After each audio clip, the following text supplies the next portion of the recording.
এটা ফুল আমার, আমি কালকেরটা কিন্তু আপলোড করে দিছি জানেন তো। জি স্যার, দেখছি স্যার, পুরাটাই দিছি, আজকেও দিয়ে দেবো। Ji sir, thank you sir. Public procurement act 2006, এটার ধারার সংখ্যা বা সেকশনের সংখ্যা 73। এই 73 সেকশনের ভিত্তিতে আমরা প্রকিউর করব। বাট যেহেতু অ্যাক্ট স্বয়ংসম্পূর্ণ না, তাকে ব্যাখ্যার প্রয়োজন হয়, সেই ব্যাখ্যাটা আমরা পাচ্ছি পাবলিক প্রকিউরমেন্ট রুলস এর মাধ্যমে। পিপিআর, আপনারা যদি মাঝে মধ্যে একটু নোট নেন, মনে খারাপ না, যদি কষ্ট না হয় আপনাদের। পাবলিক প্রকিউরমেন্ট রুলস বা পিপিআর 2008, এটাতে ডিটেলস প্রসিডিউর গুলো বলা থাকবে। পিপিআর এর মধ্যে টোটাল যে বিধির সংখ্যা 130টা। তো একটা সেকশনের এগেইনস্টে এক বা একাধিক বিধি আছে, তবে 3টা সেকশন আছে যে সেকশনের মধ্যে আলাদা করে কোনো বিধি উল্লেখ করা নেই। কেন উল্লেখ করা নেই? কারণ এই ধারাগুলো, আইনের ধারাগুলো স্বয়ংসম্পূর্ণ। যেহেতু স্বয়ংসম্পূর্ণ, অতএব এটার ফার্দার এক্সপ্লেনেশনের প্রয়োজন নেই। এরকম যে 3টা ধারা আমার জানা মতে বেশি থাকতে পারে, থাকার সম্ভাবনা নাই।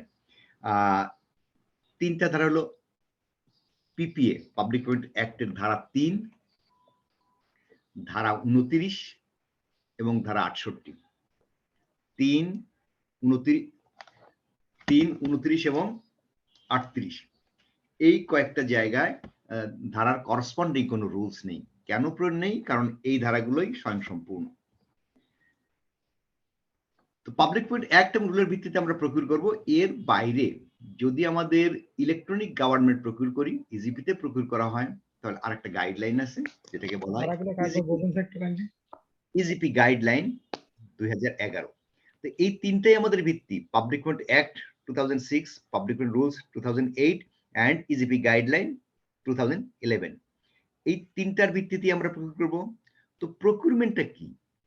প্রকিউরমেন্ট বলতে কি বুঝি? প্রকিউরমেন্ট বলতে কি বুঝি একটু শেয়ার করা যাবে? একটু কথা বলি। প্রকিউরমেন্ট বলতে কি বুঝি? আমরা প্রকিউর করব। প্রকিউর মানে কেনাকাটা, ক্রয়।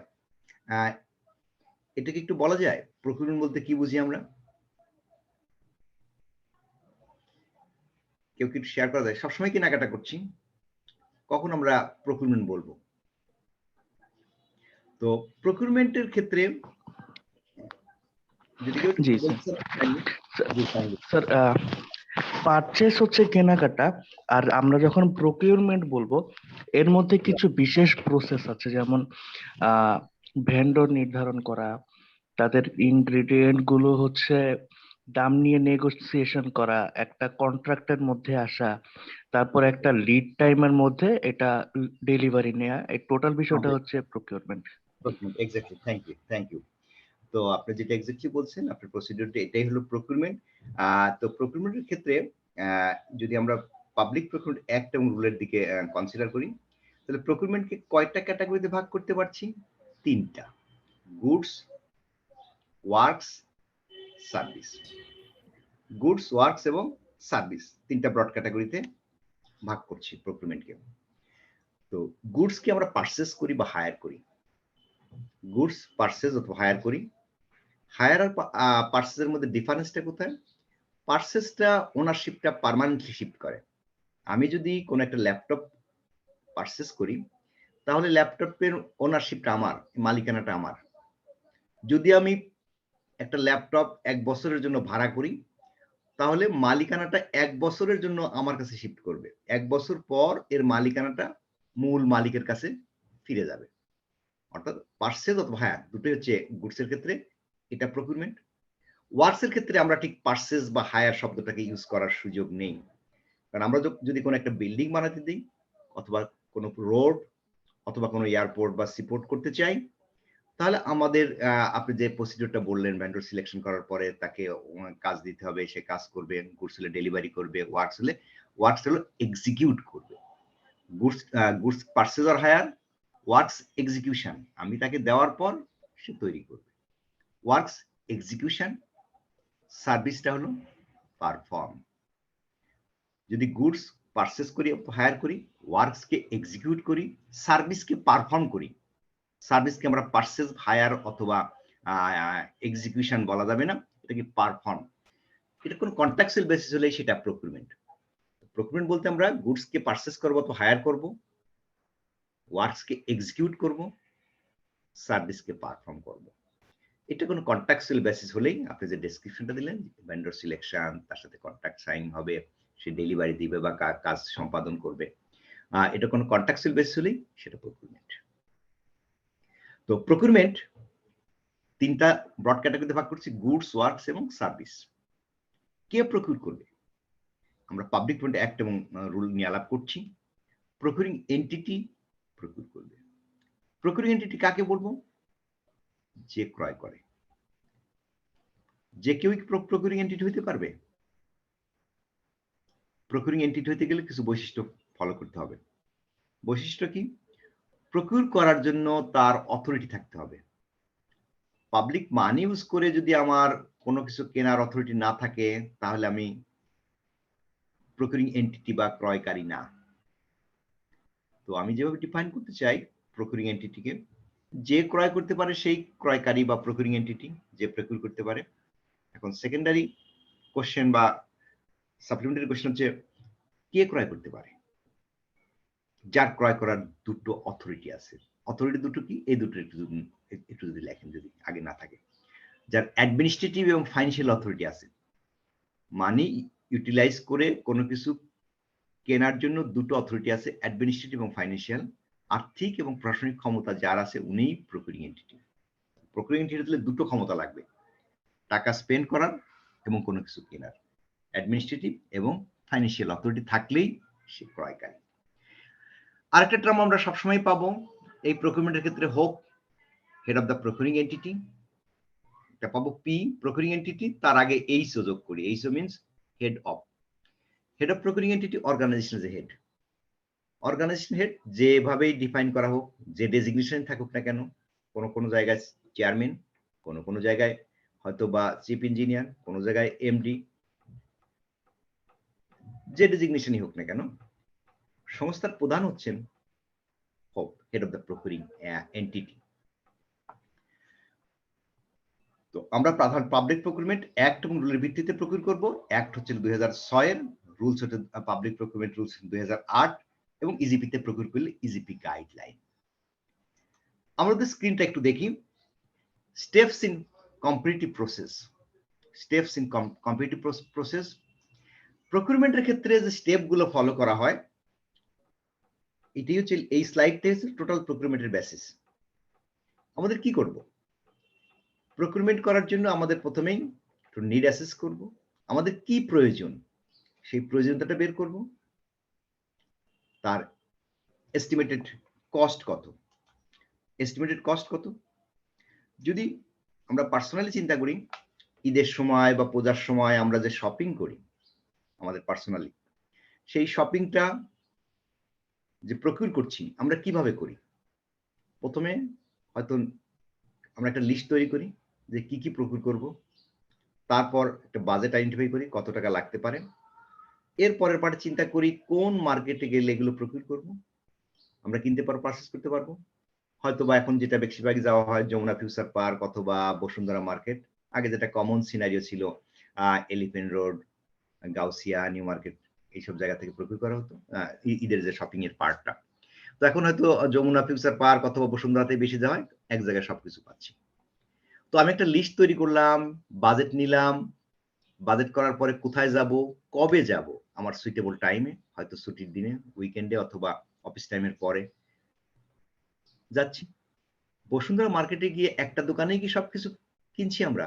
না, একটা দোকানে দেখছি আর একটা দোকানে এর চেয়ে বেটার আইটেম পাই কিনা সেম প্রাইসে, অথবা এর চেয়ে ভালো কোয়ালিটির গুডস পাই কিনা, এটা আমরা ট্রাই করি। এরপরে যখন আমাদের পছন্দ হচ্ছে কিনছি। সব জিনিস একটা দোকান থেকে সাধারণত কিনা হয় না, সাধারণত একাধিক দোকান থেকে আমরা প্রকিউর করছি। আমাদের উদ্দেশ্যটা কি? আমাদের যে মানিটা আছে সেই মানিটাকে বেস্ট ভ্যালুটা এনশিওর করা, মানিটাকে প্রপার ইউটিলাইজ করা। এরপরে আমরা যখন কিনছি, দোকানদার কোনো কিছু কেনার পরে প্যাকেট করে দিয়ে দিচ্ছে, আমরা নিয়ে আসছি, একদিন হয়তো শেষ হয় না, একাধিক দিনে যেতে হয়। আমরা পার্সোনালি যেভাবে কিনছি, প্রকিউরমেন্ট ঠিক একই, কোনোই পার্থক্য নেই। আমরা যদি স্টেপগুলো দেখি, যদি স্টেপগুলো একটু খেয়াল করেন কাইন্ডলি। প্রথমে কি আছে? Identification the need.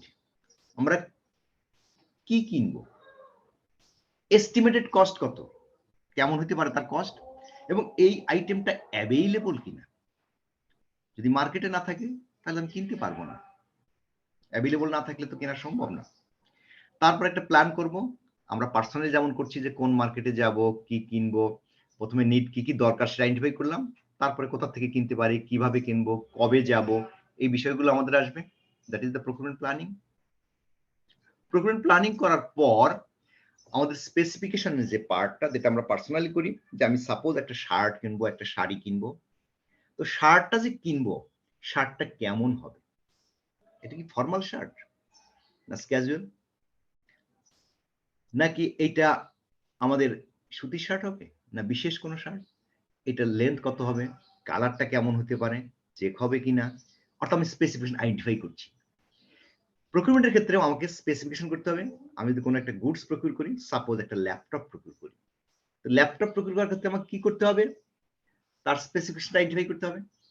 তার র্যাম কত, রম কত, তার স্পিড, তার হার্ড ডিস্কের ক্যাপাসিটি কতটুকু, প্রসেসরটা কেমন হবে, এই জিনিসগুলো আমরা আইডেন্টিফাই করছি। এটাই স্পেসিফিকেশন।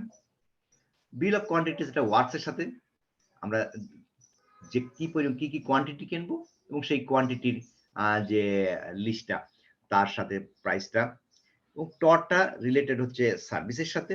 আমাদের স্পেসিফিকেশন বা টর তৈরি করছি। এরপরে আমাদের আসবে পাবলিক প্রকিউরমেন্টের ক্ষেত্রে কস্ট এস্টিমেট করা, যে শব্দটাকে ইউজ করে অফিসিয়াল কস্ট এস্টিমেট বা দাপ্তরিক প্রাক্কলিত মূল্য। দাপ্তরিক প্রাক্কলিত মূল্য আর ক্ষেত্রে পিপিআর এর বিধি 16তে যেটা উল্লেখ করা আছে, যে 3 সদস্যের কমিটি মিলে অফিসিয়াল কস্ট এস্টিমেট করবে। অফিসিয়াল কস্ট এস্টিমেট করার পর এটা হোক অথবা তার অথরাইজড পার্সনের অ্যাপ্রুভাল নিতে হবে। এরপরে আমাদের টেন্ডার ডকুমেন্ট তৈরি করতে হবে। টেন্ডার ডকুমেন্ট তৈরি করার ক্ষেত্রে টেন্ডার ডকুমেন্ট যেটা আমরা তৈরি করব, টেন্ডার ডকুমেন্ট তৈরি করব। তো আমরা একটা শব্দ হয়তো পেয়েছি, আপনারা অনেকেই প্রকিউরমেন্টের সাথে খুব ক্লোজলি জড়িত আছেন, যেগুলো নামগুলো দেখতে পাচ্ছি। এমন হয়তো কেউ থাকতে পারেন হয়তো বা প্রকিউরমেন্টের সাথে সরাসরি ইনভলভমেন্ট নেই। একটু নোট নেওয়া যাবে, আমরা যে টেন্ডার ডকুমেন্ট তৈরি করব এটা রিলেটেড আমি একটা ইনফরমেশনটা, যদি একটু কষ্ট না হয় একটু যদি কাইন্ডলি নোট নেন। এসটিডি, একটু শব্দটা লিখতে পারি, STD, standard tender document, STD, standard tender document. STD, STD কি হচ্ছে? Standard tender document. STD, standard tender document. এসটিডিটা কোথায় পাবো? সিপিটির ওয়েবসাইটে পাবো, ফ্রি অফ কস্ট, কোনো পেমেন্ট দিতে হবে না, যে কেউই ডাউনলোড করে নিতে পারে। এসটিডি আছে অনেকগুলো, গুডসের জন্য একরকম, ওয়ার্কসের জন্য, সার্ভিসের জন্য অবশ্য এসটিডি বলা হয় না, তখন এসআরএফপি বলা হয়, স্ট্যান্ডার্ড রিকোয়েস্ট ফর প্রপোজাল। তো এসটিডি সিপিটির ওয়েবসাইটে পাচ্ছি, ওনারশিপটা গভর্নমেন্টের পক্ষে সিপিটিউ দেখাশোনা করছে এই মুহূর্তে। এসটিডি সিপিটিউ কার জন্য করেছে?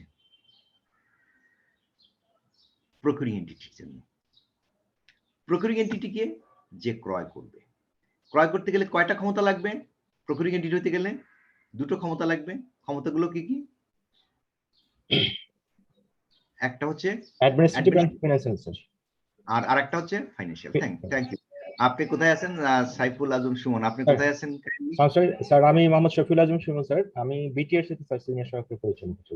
বিটিআরসি স্যার, বিটিআরসি আছে, গুড। আপনাদের মানে এখানে বিভিন্ন অর্গানাইজেশনের রিপ্রেজেন্টেটিভ আছে, রাইট?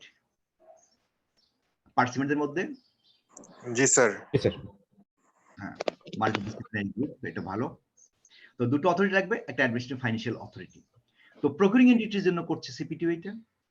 তো আপনি সিপিটিউর ওয়েবসাইট থেকে একটা STD standard tender document download করলেন। ডাউনলোড করার পর আপনি প্রকিউর করতে চান। পার্টিসিপেন্ট কতজন এখানে আজকে? যদি মামুন রশিদ সাহেব আছেন, টোটাল পার্টিসিপেন্ট কতজন? ধরে নিলাম 20 জন। 14 জন। এখন 14 জন, পরে হয়তো আরো কিছু আমার স্টুডেন্ট জয়েন করবে। টোটাল কতজন পার্টিসিপেন্ট? 14 জন। 14 জন। টোটাল 14 জন। গুড। তো 14 জন পার্টিসিপেন্টের জন্য ধরে নিলাম হ্যালো, আপনি জয়েন করছেন তো না? ধরে নিলাম 14 জন পার্টিসিপেন্টের জন্য বিমের পক্ষ থেকে 14টা ল্যাপটপ দাও। এই ল্যাপটপ তাহলে কিনতে হবে। এই ল্যাপটপ যে কিনবেন, ধরে নিলাম প্রকিউরিং এন্টিটি হচ্ছেন এই বিএমের যে ডক্টর মামুন রশিদ সাহেব। তো উনি প্রকিউরিং এন্টিটি 14টা ল্যাপটপ প্রকিউর করবেন। 14টা ল্যাপটপ প্রকিউর করার জন্য উনি একটা STD standard tender document download করলেন। ভালো। ডাউনলোড করার পর ডকুমেন্টের মধ্যে তো তার পরিচয়টা দিতে হবে। সে প্রকিউরিং এন্টিটিকে ডক্টর মামুন রশিদ চৌধুরী। উনি কোথায়? বিমে। উনার রিকোয়ারমেন্টটা কি? 14টা ল্যাপটপ। 14টা ল্যাপটপের পরে আরো কিছু ইনফরমেশন লাগবে। ল্যাপটপটা কেমন, তার স্পেসিফিকেশনটা কি, এটা র্যাম, রম, হার্ড ডিস্ক, প্রসেসর, এই ইনফরমেশনগুলো দিতে হবে। শুধু এইটুকু দিলেই হবে না, আরো কিছু ইনফরমেশন দরকার পড়বে।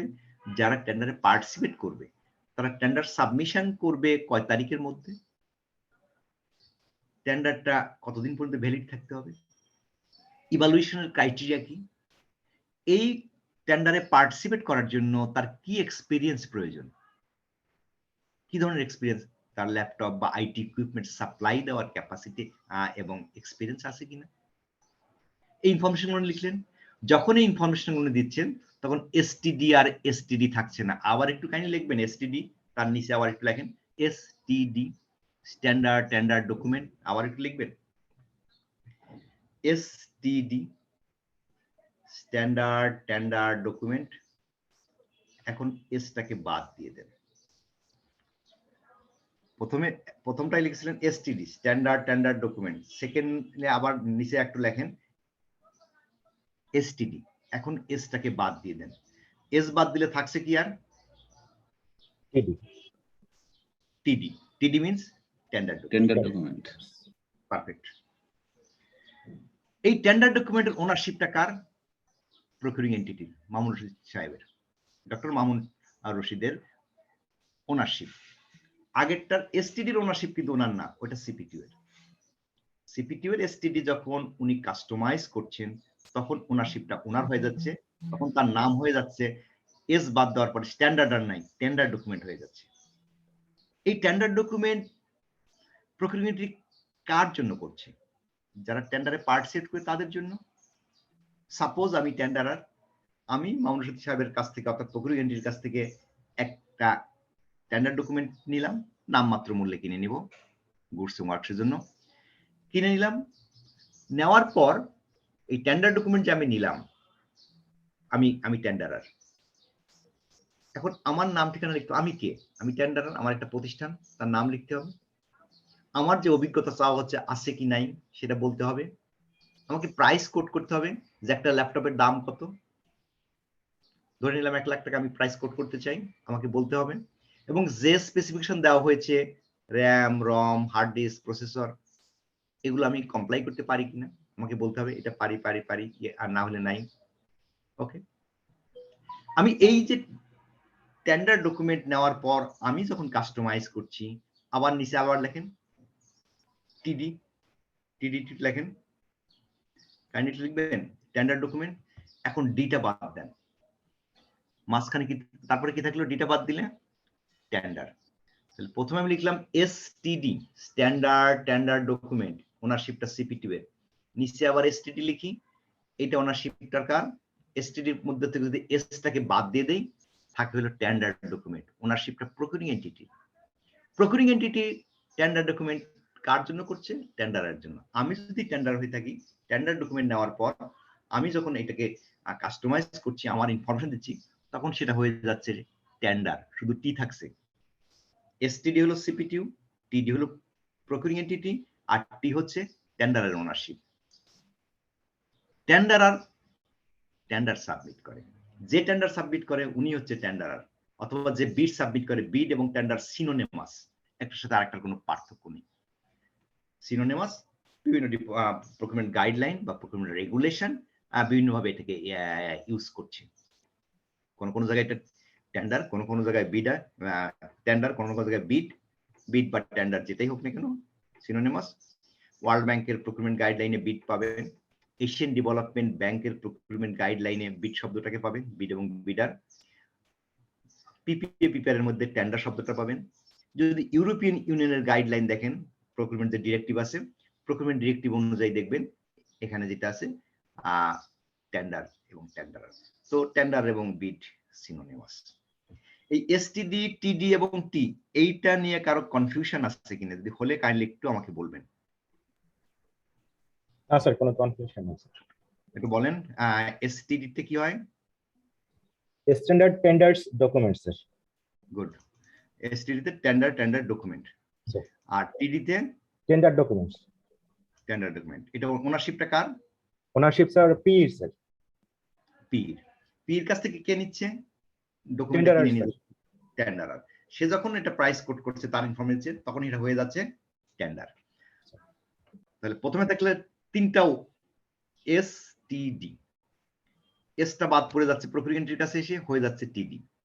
টিডি যখন টেন্ডারের হাতে যাচ্ছে, যখন সেটা সাবমিট করছে তখন হয়ে যাচ্ছে টেন্ডার। বিভিন্ন স্টেজে অবস্থাটা পরিবর্তন হচ্ছে। যদি একটা এক্সাম্পল দিই, পদ্মা নদী কোথা থেকে শুরু হয়েছে? পদ্মা নদীর কথা বলা যাবে না? কথা বলা কি নিষেধ? কথা বলার নিষেধ নাই তো মনে হয়। পদ্মা নদী শুরু হয়েছে হিমালয় থেকে। হিমালয় থেকে শুরু হয়েছে না? হিমালয় থেকে শুরু হওয়ার পরে অনেকটা হিমবাহ ছিল, তারপরে গঙ্গা, গঙ্গার পরে বাংলাদেশে এসে হয়ে গেল পদ্মা, রাজশাহীর দিক থেকে পদ্মা হয়ে গলন্দ এসে কার সাথে মিশলো? যমুনার সাথে।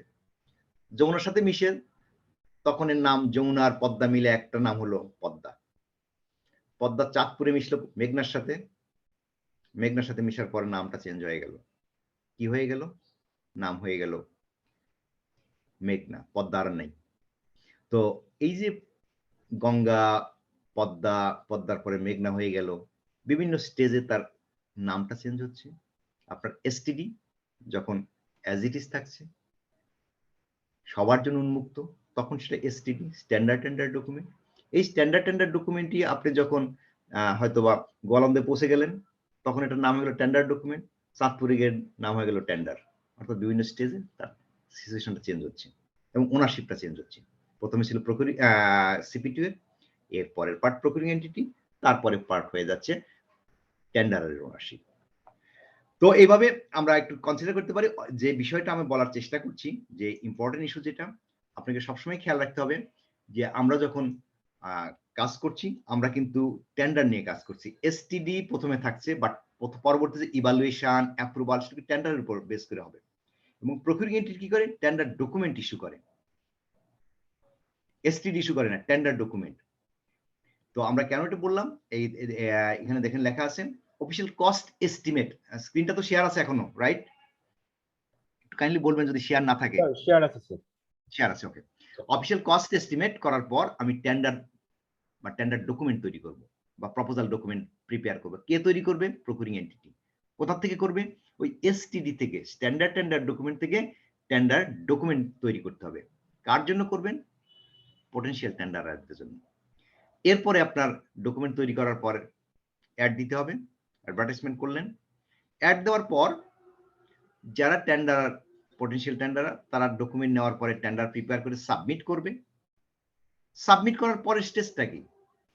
আপনাকে টেন্ডার ডকুমেন্ট ওপেন করতে হবে। ওপেন করার পর ইভালুয়েশনের প্রশ্ন আসছে। ওপেন কে করবে? Opening committee. Opening committee open করবে। ওপেনিং কমিটি কয় সদস্যের? নরমালি 3 সদস্য। ওপেনিং কমিটি ওপেন করবে। কত সময়ের মধ্যে ওপেন করতে হয়? 1 ঘন্টার মধ্যে। যদি মাল্টিপল ড্রপিং না হয়, সিঙ্গেল ড্রপিং এর ক্ষেত্রে টেন্ডার ক্লোজিং এর লাস্ট টাইম থেকে ওপেনিং 1 ঘন্টার মধ্যে করতে হবে। আর যদি মাল্টিপল ড্রপিং হয় তাহলে ম্যাক্সিমাম টাইম হলো 3 আওয়ার্স, 3 ঘন্টার বেশি নেবেন না, 3 ঘন্টার মধ্যে করতে হবে। এরপরে ইভালুয়েশন করবে কি? Evaluation committee. ইভালুয়েশন কমিটি কয় সদস্যের? 5 থেকে 7 সদস্য বিশিষ্ট স্যার। 5 এর কম না, সাধারণত 7 এর বেশি না। Exactly, good. বই সদস্য কমপক্ষে কয়জন থাকতে হবে? 7 জন হলে 2 জন স্যার, আর হ্যাঁ, 5 জন হলে ন্যূনতম 1 জন স্যার। একটু মনে গ্যাপ আছে। 5 থেকে 7 এর সদস্য, ঠিক আছে, পারফেক্ট। দুটোর ক্ষেত্রেই বলা আছে, যেটা 5 বা 7 যাই করি না কেন, কমপক্ষে 2 জন বই সদস্য থাকতে হবে কমিটিতে। আর আপনার পরের পার্টটা ঠিক আছে, ওইটা হলো ইভালুয়েশন কমিটিতে কমপক্ষে 1 জন বই সদস্য প্রেজেন্ট থাকতে হবে।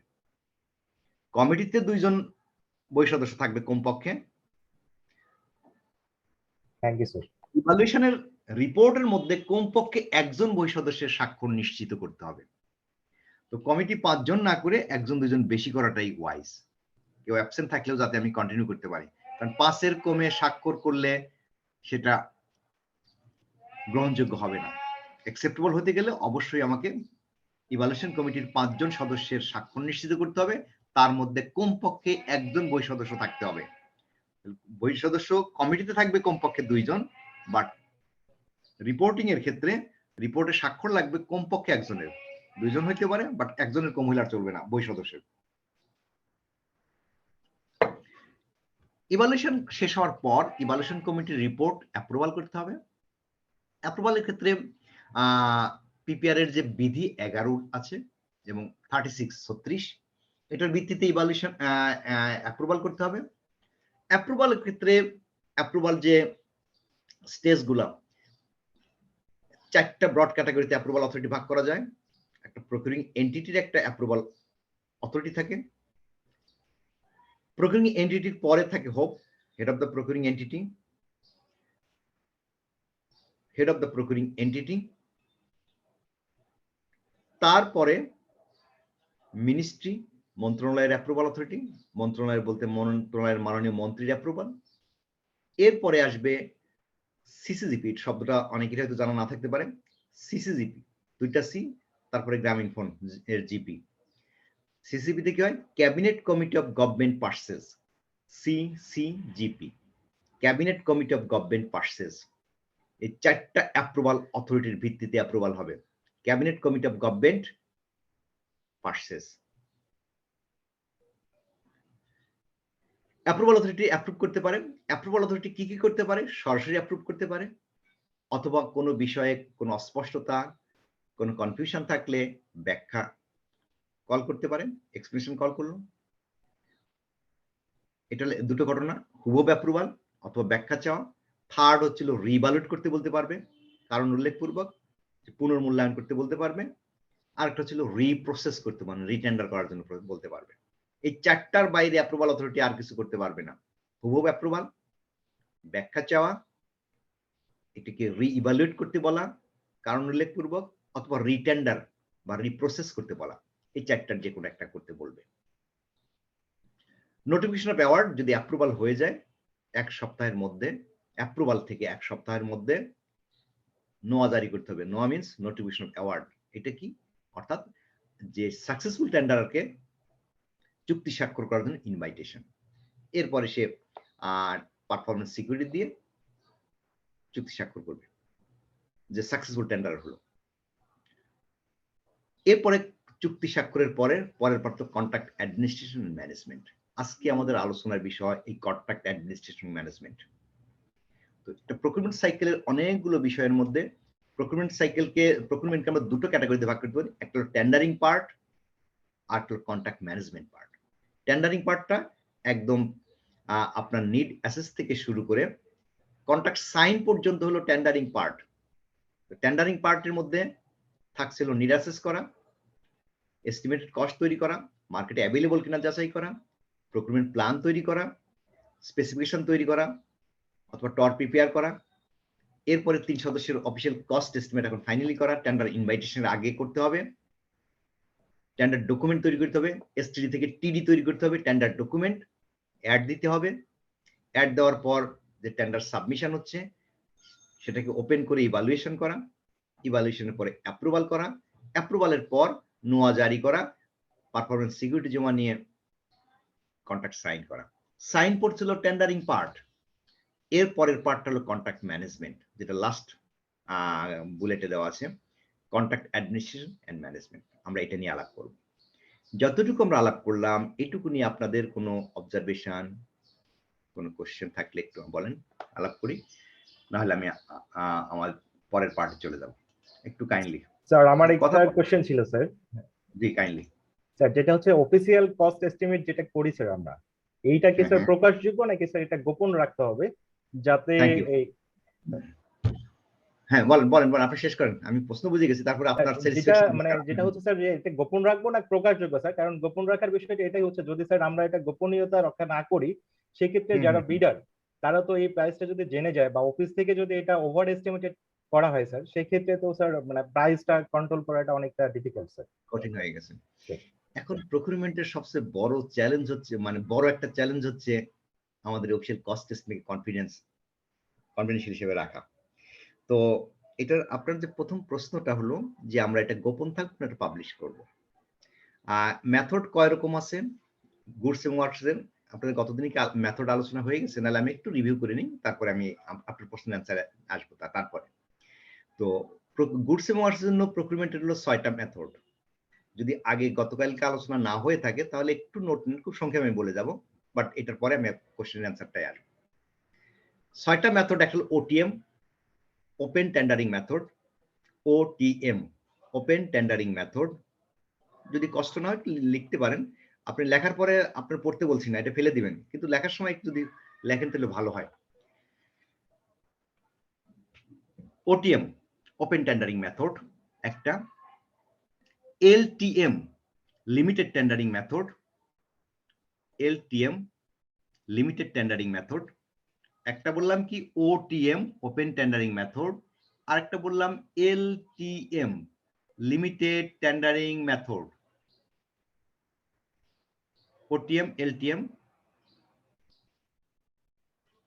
ওটিএম এক নম্বর ওপেন টেন্ডারিং মেথড, সেকেন্ড বলি LTM limited tendering method, third বলি RFQ request for quotation, RFQ request for quotation, RFQ request for quotation, আরএফকিউ।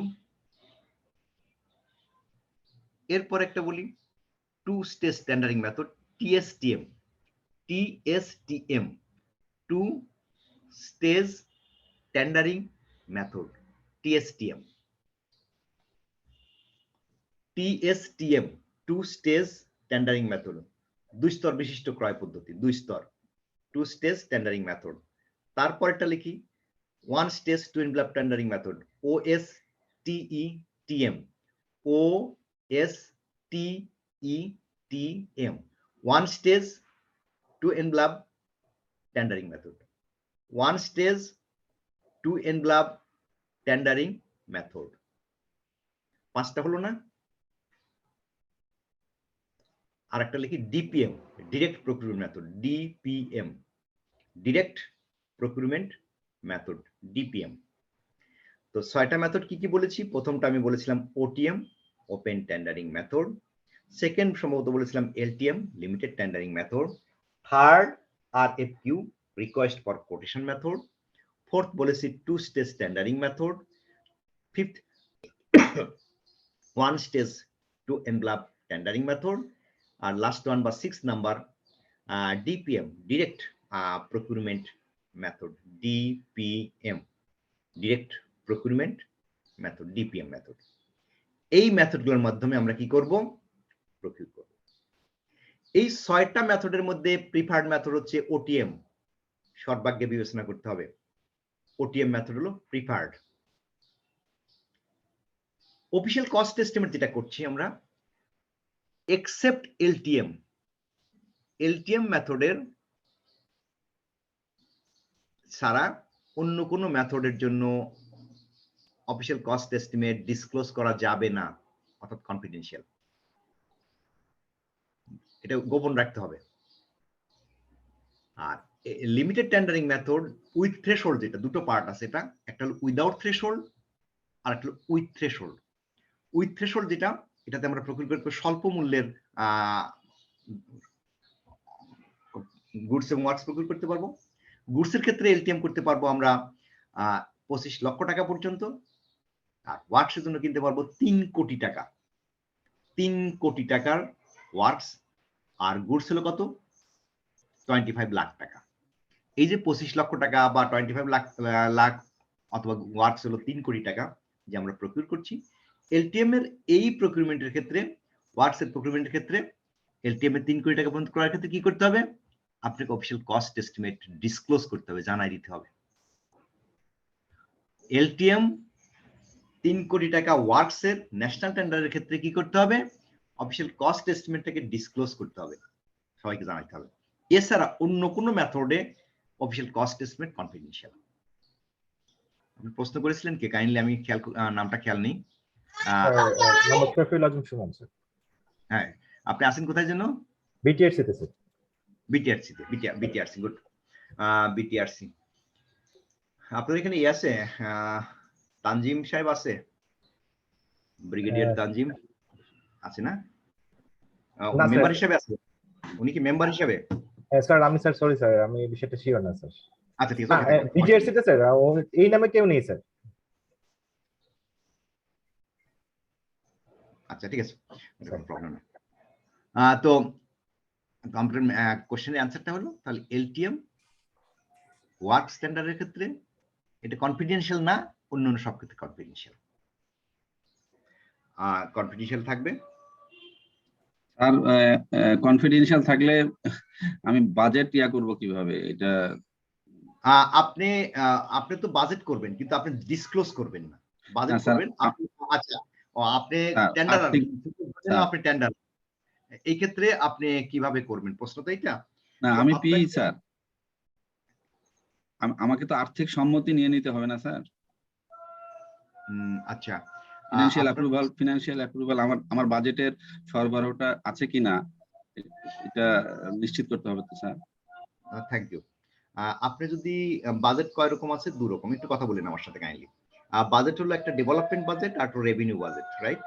Development budget হলে কোনো প্রজেক্টে থাকবে, প্রজেক্ট বা প্রোগ্রামের আওতায় কোন একটা প্রজেক্টে ধরে নিলাম আপনার একটা প্রজেক্ট আছে, সেই প্রজেক্টের পিডি আপনি, দ্যাট মিন্স আপনি প্রকিউরিং এন্টিটি।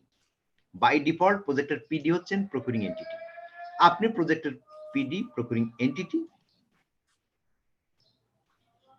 যদি প্রজেক্টের আওতায় হয়ে থাকে, আপনার প্রত্যেকটা ডিপিপি অথবা টিএপিপি টেবল 9 এ প্রত্যেকটা আইটেমের এস্টিমেটেড কস্ট আইডেন্টিফাই করা আছে। এটা হলো ওই আইটেমটা কেনার জন্য ম্যাক্সিমাম লিমিট, আপনার বাজেট। এর বাইরে ওইখানে কিন্তু আপনার টাকা ফিক্স করা আছে, এই টাকার মধ্যে কিনতে হবে। আর অফিসিয়াল কস্ট এস্টিমেটটা হচ্ছে আপনি যখন টেন্ডার ইনভাইট করতে যাচ্ছেন, এরপরে আপনি কি করবেন? অফিসিয়াল কস্ট এস্টিমেট, এই 14টা ল্যাপটপ, সাপোজ এই বিমের 14টা ল্যাপটপ প্রকিউর করার জন্য কত টাকা লাগবে, অফিসিয়াল কস্ট এস্টিমেট মনে করলাম যে প্রত্যেকটা হয়তো মনে করলেন 90,000 টাকা করে, কিন্তু ডিপিপিতে ধরা আছে 1 লাখ করে, দ্যাট মিন্স 14 লাখ টাকা আছে, কিন্তু অফিসিয়াল কস্ট এস্টিমেট হলো আপনার প্রত্যেকটার জন্য 90,000, দ্যাট মিন্স 14 কে 90 দিয়ে গুণ করলে যে অ্যামাউন্ট আসে এইটা। এই যে আপনার যে প্রশ্নটা যে আমার তো অ্যাপ্রুভাল নিতে হবে, অফিসিয়াল কস্ট এস্টিমেট কিন্তু হোপ অথবা তার অথরাইজড পারসনের স্বাক্ষর নিতে হবে। হোপ অথবা তার অথরাইজড পারসন, হোপ অথবা তার অথরাইজড পারসনের যখন স্বাক্ষর নিচ্ছি, তখন কিন্তু এটা হোপ মানে আপনার যে অর্গানাইজেশন হেড, তার কিন্তু সম্মতি রয়ে গেছে। আর বাজেট, ডেভেলপমেন্ট বাজেটের আওতায় প্রজেক্টের মধ্যে তো আপনার ওভারঅল এস্টিমেট রয়ে গেছে, ঠিক আছে? ইভেন প্রকিউরমেন্ট প্ল্যান যে করবেন, বছরের শুরুতেই যে প্রকিউরমেন্ট প্ল্যান করতে হয়, সেই প্রকিউরমেন্ট প্ল্যানের মধ্যেও কিন্তু যে প্রেসক্রাইব ফরম্যাট, সেই ফরম্যাটের মধ্যেও একটা এস্টিমেট মানে আপার সিলিং এস্টিমেটেড কস্ট দেওয়া আছে। কিন্তু এই অফিসিয়াল কস্ট তার সে কিছু কমও হইতে পারে, বেশিও হইতে পারে। তো যেহেতু হোপ অথবা তার অথরাইজড পারসনের স্বাক্ষর রয়ে গেছে, আপনার যে কনসার্নটা ওটা কিন্তু ওইখানে অ্যাপ্রুভাল হয়ে থাকলো। জি স্যার, আমি বুঝতে পেরেছি স্যার। এখন আরেকটা প্রশ্ন করতে যাচ্ছি, সেটা হলো যে এই আমার প্রজেক্টের আওতায় যখন আমি ডিপিপি করি তখন আমার একটা অফিসিয়াল এস্টিমেট আছে। Right. এরপরে প্রজেক্টের আওতায় আমি যে ডিপিপি করি তখন একটা এস্টিমেট আছে বা Right. আমি এরপরে আমি যখন ওইটা টেন্ডারিং এ যাব তখন আমি তার পূর্বে একটা অফিসিয়াল এস্টিমেট করলাম। রাইট। এখন প্রশ্নটা কি আপনার প্রশ্নটা কি না অবজারভেশন শুধু? আর আমার বিষয়টা হয়েছে যে এই অফিসিয়াল এস্টিমেটের চেয়ে যদি আপনার কোটেড প্রাইস বেশি হয় তাহলে তো আমাকে ডিপিপিতে তো আমার অ্যাপ্রুভাল দেওয়া আছে যে আমার 5 লক্ষ টাকা, ডিপিপিতে অ্যাপ্রুভাল দেওয়া আছে 5 লক্ষ টাকা, আমার অফিসিয়াল এস্টিমেট করছি আমি 4,80,000 টাকা স্যার। এখন আমার কোটেড প্রাইস পড়ছে 5,10,000 টাকা।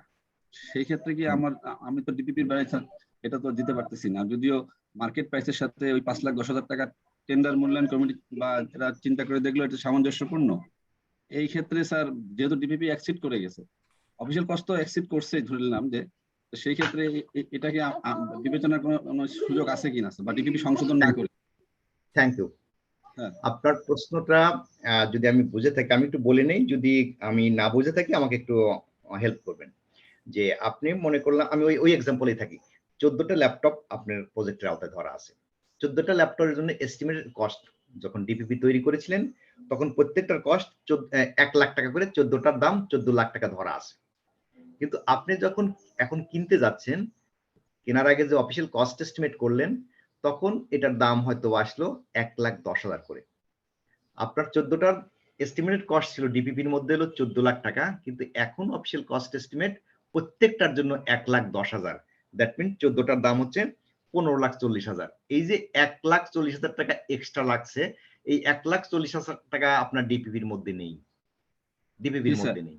জি স্যার। আচ্ছা, এখন যদি সিনারিওটা এরকমই হয়ে থাকে যে লোয়েস্ট যে প্রাইস কোট করেছে তার লোয়েস্ট প্রাইস পার ল্যাপটপের দাম 1,10,000 টাকা, কিন্তু আপনার আছে হলো 1 লাখ টাকা করে।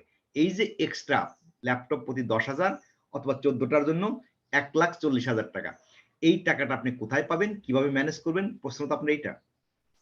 Yes sir. Thank you. প্রশ্নটা বুঝলে রেসপন্ড করতে পারবো। তো এই ক্ষেত্রে আপনার দুটো ফ্যাক্টর একসাথে হয়ে যাচ্ছে, একটা প্রকিউরমেন্ট আর একটা ম্যানেজমেন্ট আর একটা প্রজেক্ট ম্যানেজমেন্ট। প্রকিউরমেন্ট পার্সপেক্টিভে আপনি ঠিক আছে, আপনারা এইটাই কিনবেন, এই দামে কিনতে বাধা নাই। এখন আপনার প্রশ্নটা হলো যে আমি টাকা কোথায় পাবো? আমার টাকা তো নেই। ডিপিপির মধ্যে তো টাকা ধরা আছে হলো 1 লাখ টাকা করে, এখন দরকার হলো 1,10,000 করে, আরো 10,000 টাকা বেশি। তো এইটা ডিপিপিতে সংশোধন না করে আর একটা ওয়ে আছে, একটা হলো সংশোধন করে বানানো যেতে পারে, আর একটা অল্টারনেট হলো আন্তঃখাত সমন্বয় করে। যদি অন্য খাতের টাকা বেঁচে থাকে তাহলে আন্তঃখাত সমন্বয় করে আপনি টাকা অ্যাডজাস্ট করতে পারবেন। এটা হলো একটা ওয়ে। একটা প্রজেক্ট পিরিয়ডে 3বার, প্রজেক্ট ডিউরেশনে 3বার আন্তঃখাত সমন্বয় করা যায়। প্রথমবার মিনিস্ট্রি করতে পারে, সেকেন্ড টাইম প্ল্যানিং কমিশনের মেম্বার, থার্ড টাইম হচ্ছে মাননীয় পরিকল্পনা মন্ত্রী। এর বাইরে আপনার রিভিশন করে করতে পারেন, রিভিশন করতে পারেন first second third, first second 2বার কমন, স্পেশাল পারমিশন নিয়ে থার্ড টাইম রিভিশন করতে পারবেন। আন্তঃখাত এর বাইরে স্যার আমি কি বলবো স্যার? হ্যাঁ, অবশ্যই অবশ্যই অবশ্যই বলবেন। আন্তঃখাত সমন্বয় বলতে কি আমি গুডসের টাকা ওয়ার্কসের টাকা এই গুডসের সমন্বয়ের মাধ্যমে এটা বলতে চাচ্ছেন স্যার? জি জি জি। গুডসের মানে গুডসের তো অনেক আইটেম আছে, ওয়ার্কসের অনেক আইটেম আছে, এক আইটেমের টাকা অন্য আইটেম নাও। আমি স্যার বলি, আবারও বলি স্যার, একটু পরিষ্কার হয়নি। গুডসের আন্ডারে অনেকগুলা গুডস আছে, অনেক পণ্য আছে। আমি বলতেছি ওই গুডসের আওতায় এক পণ্যের টাকা মানে মানে বলতে পারছি না। আন্তঃখাত ইন্টার আইটেম অ্যাডজাস্টমেন্ট, এটা কি মানে আমি যে সার্ভিসের টাকা বা ওয়ার্কসের টাকা গুডসে আনতে পারবো? এটা নিতে বাধা নাই, আইনগত কোনো বাধা নাই।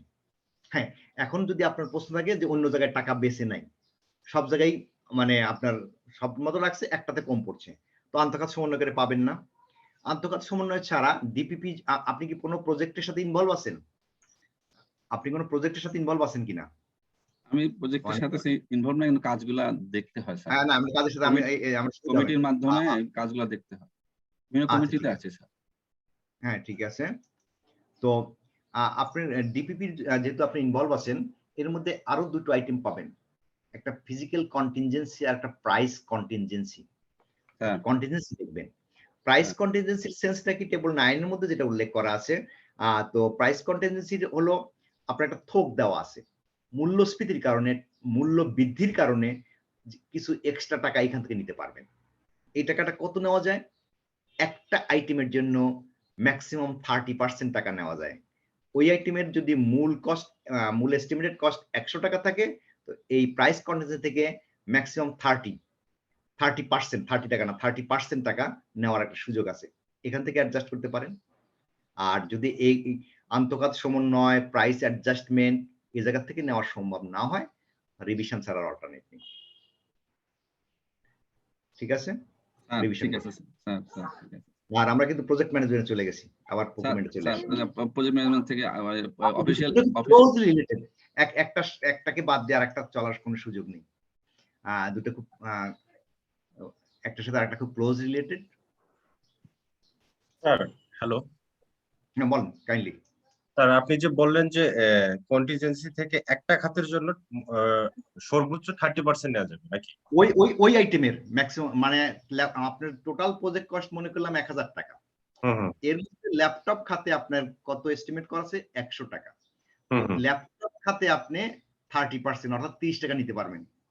100 টাকা যেহেতু মূল জায়গা ছিল, তার চেয়ে 30% নিতে পারবেন। 100 টাকা থাকলে ওই খাতের 30% নাকি?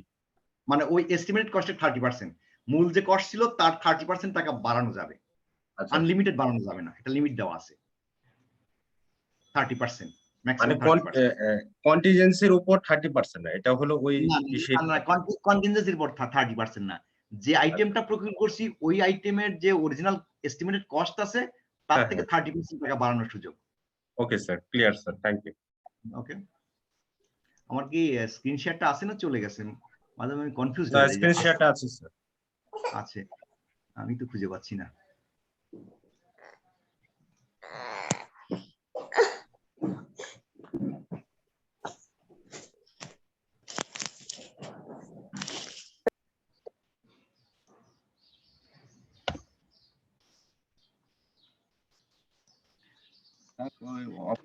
এখন দেখেন তো দি ল এন্ড দ্য রুলস, এটা দৃশ্যমান কিনা। আমি হ্যাঁ আসবো। দেখা যাচ্ছে স্যার, দেখা যাচ্ছে। দেখা যাচ্ছে, ওকে। হ্যাঁ, কোনো প্রশ্ন করতে চাচ্ছিলেন? বলেন, প্রশ্নই করা দরকার আসলে। স্যার ওই ইন্টারাকশন হলে বিষয়টা ক্লিয়ার হয়ে যায় স্যার। রাইট স্যার ওই অফিসিয়াল কস্ট এস্টিমেটে পিপিআর এ যেটা বলা আছে 3 সদস্যের সমন্বয়, আমাকে এখানে কমপক্ষে কথাটা নাই, তো আমি কম বেশি হওয়ার সুযোগ নেই, একদম ফিক্স 3 জন। কিন্তু ওইখানে তো স্যার অনধিক বলা নাই, 3 জনই, যেহেতু কম বেশির বিষয় নাই, এক্স্যাক্টলি 3 জনের সদস্যের কমিটি হবে, কম বেশি নাই। আমার কথা কি শুনতে পাচ্ছেন? হ্যালো, হ্যাঁ, আপনার অ্যান্সার কি হয়ে গেছে? অ্যান্সার পাওয়া গেছে? হ্যালো, হ্যাঁ আচ্ছা ঠিক আছে, আপনারা পরে আবার প্রশ্ন থাকলে আসবো, আমরা আবার একটু ব্রিফ করে নিই। আমরা এখন আজকের যে মূল টপিকস কন্ট্রাক্ট অ্যাডমিনিস্ট্রেশন, এটা আমরা কোথায় পাবো? যদি আইনের ধারা 22-এ দেখি, কন্ট্রাক্ট ম্যানেজমেন্ট সম্পর্কে বলা আছে, কন্ট্রাক্ট অ্যাডমিনিস্ট্রেশন ম্যানেজমেন্ট। আইনের ধারা কত? 22। ধারাটা আপনার মনে রাখতে হবে না, কিচ্ছু মনে রাখতে হবে না। এই পিপিআর করার সময় এখন একটু ক্লাসের সময় একটু খেয়াল করবেন মোটামুটি কোথায় কি আছে, এর বাইরে কিচ্ছু মনে রাখবেন না। যখন প্রকিউর করবেন তখন বই বের করে নেবেন, মনে রাখার দরকার নাই, মনে রাখার চেষ্টা করাটা বৃথা। কাজ করতে করতে এমনি বেশ কিছু মনে থাকবে জিনিস। আর আইনের এর ভিত্তিতে আমরা রুলে কোথায় পাবো? 38 থেকে 42। শুধু এইটুকু খেয়াল রাখতে পারেন যে 38 থেকে 42-এর জায়গায় কন্ট্রাক্ট ম্যানেজমেন্ট সম্পর্কে বলা আছে। যদি একেবারে 38-42 নাও মনে রাখতে পারেন, যে 130টার মধ্যে 1/3 প্রথম দিকে, অর্থাৎ 40-এর কাছাকাছি একটু খুঁজলেই হবে চুক্তি ব্যবস্থাপনা কোথায়।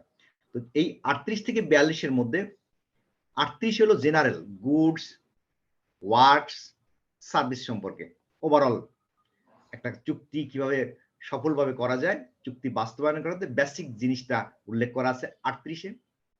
39 এক্সক্লুসিভলি ওয়ার্কস এর জন্য, ওয়ার্কস রিলেটেড যে বাস্তবায়নটা 39। তো পিপিআর এর রুলস 40-তে যেটা আছে এটা শুধুমাত্র গুডস রিলেটেড, 41টা সার্ভিস রিলেটেড। তাহলে জেনারেল ইনফরমেশন হলো 38, ওয়ার্কস 39, গুডস 40, সার্ভিস 41। এই গুডস ওয়ার্ক সার্ভিস সবগুলোতে টার্মিনেট করতে হয় অথবা ডিসপিউট অ্যারাইজ করে, এক্ষেত্রে আমাদের বিধি হলো 42, বিধি হচ্ছে 42। এটার আলোকেই আমরা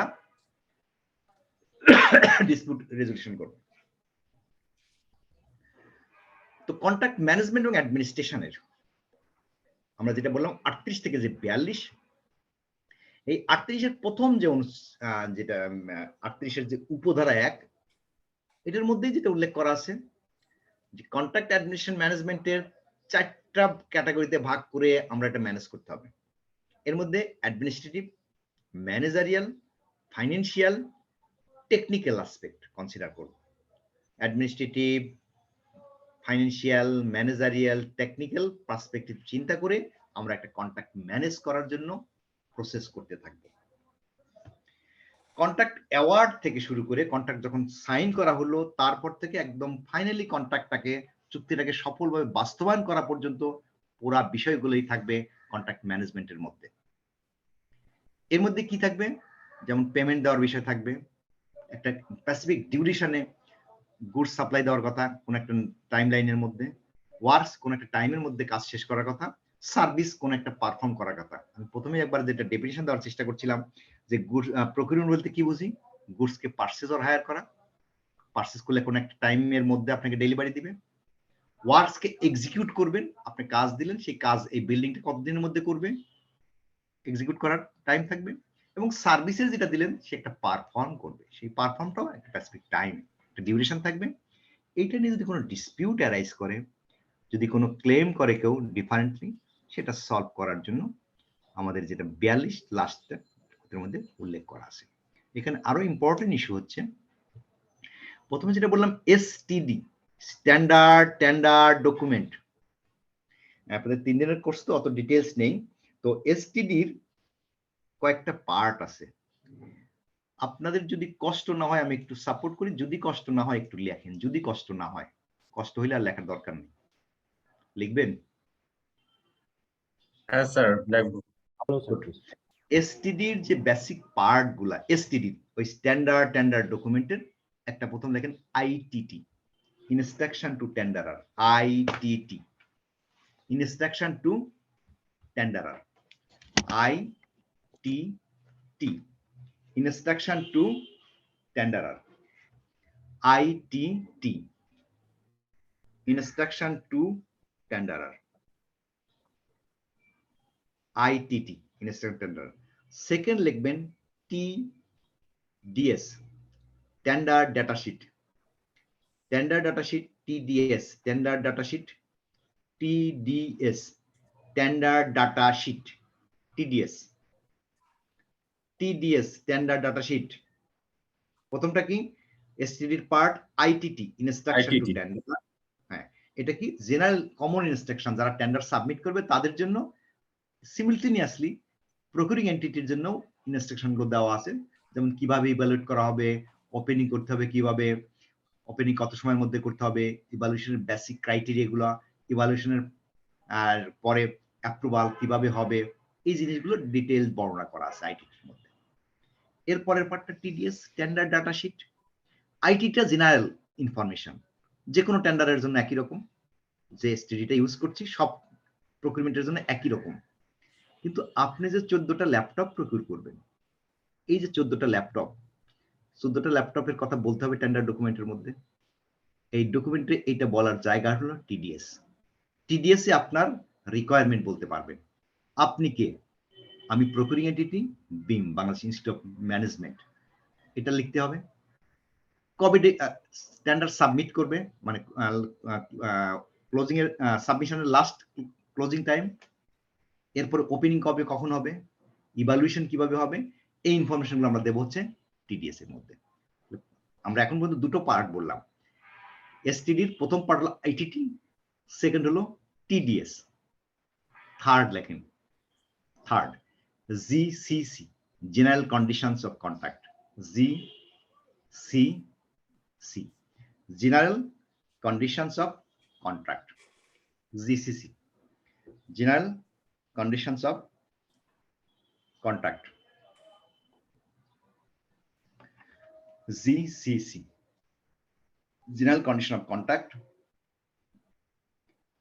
এরপরে লিখি 4 নম্বরে PCC, particular conditions of contract, PCC, particular condition of contract, particular conditions of contract, PCC, general condition of contract, PCC, particular condition of contract. এরপরে আসি 5 নম্বরে tender and contract forms, tender and contract forms, tender and contract forms, tender and contract forms.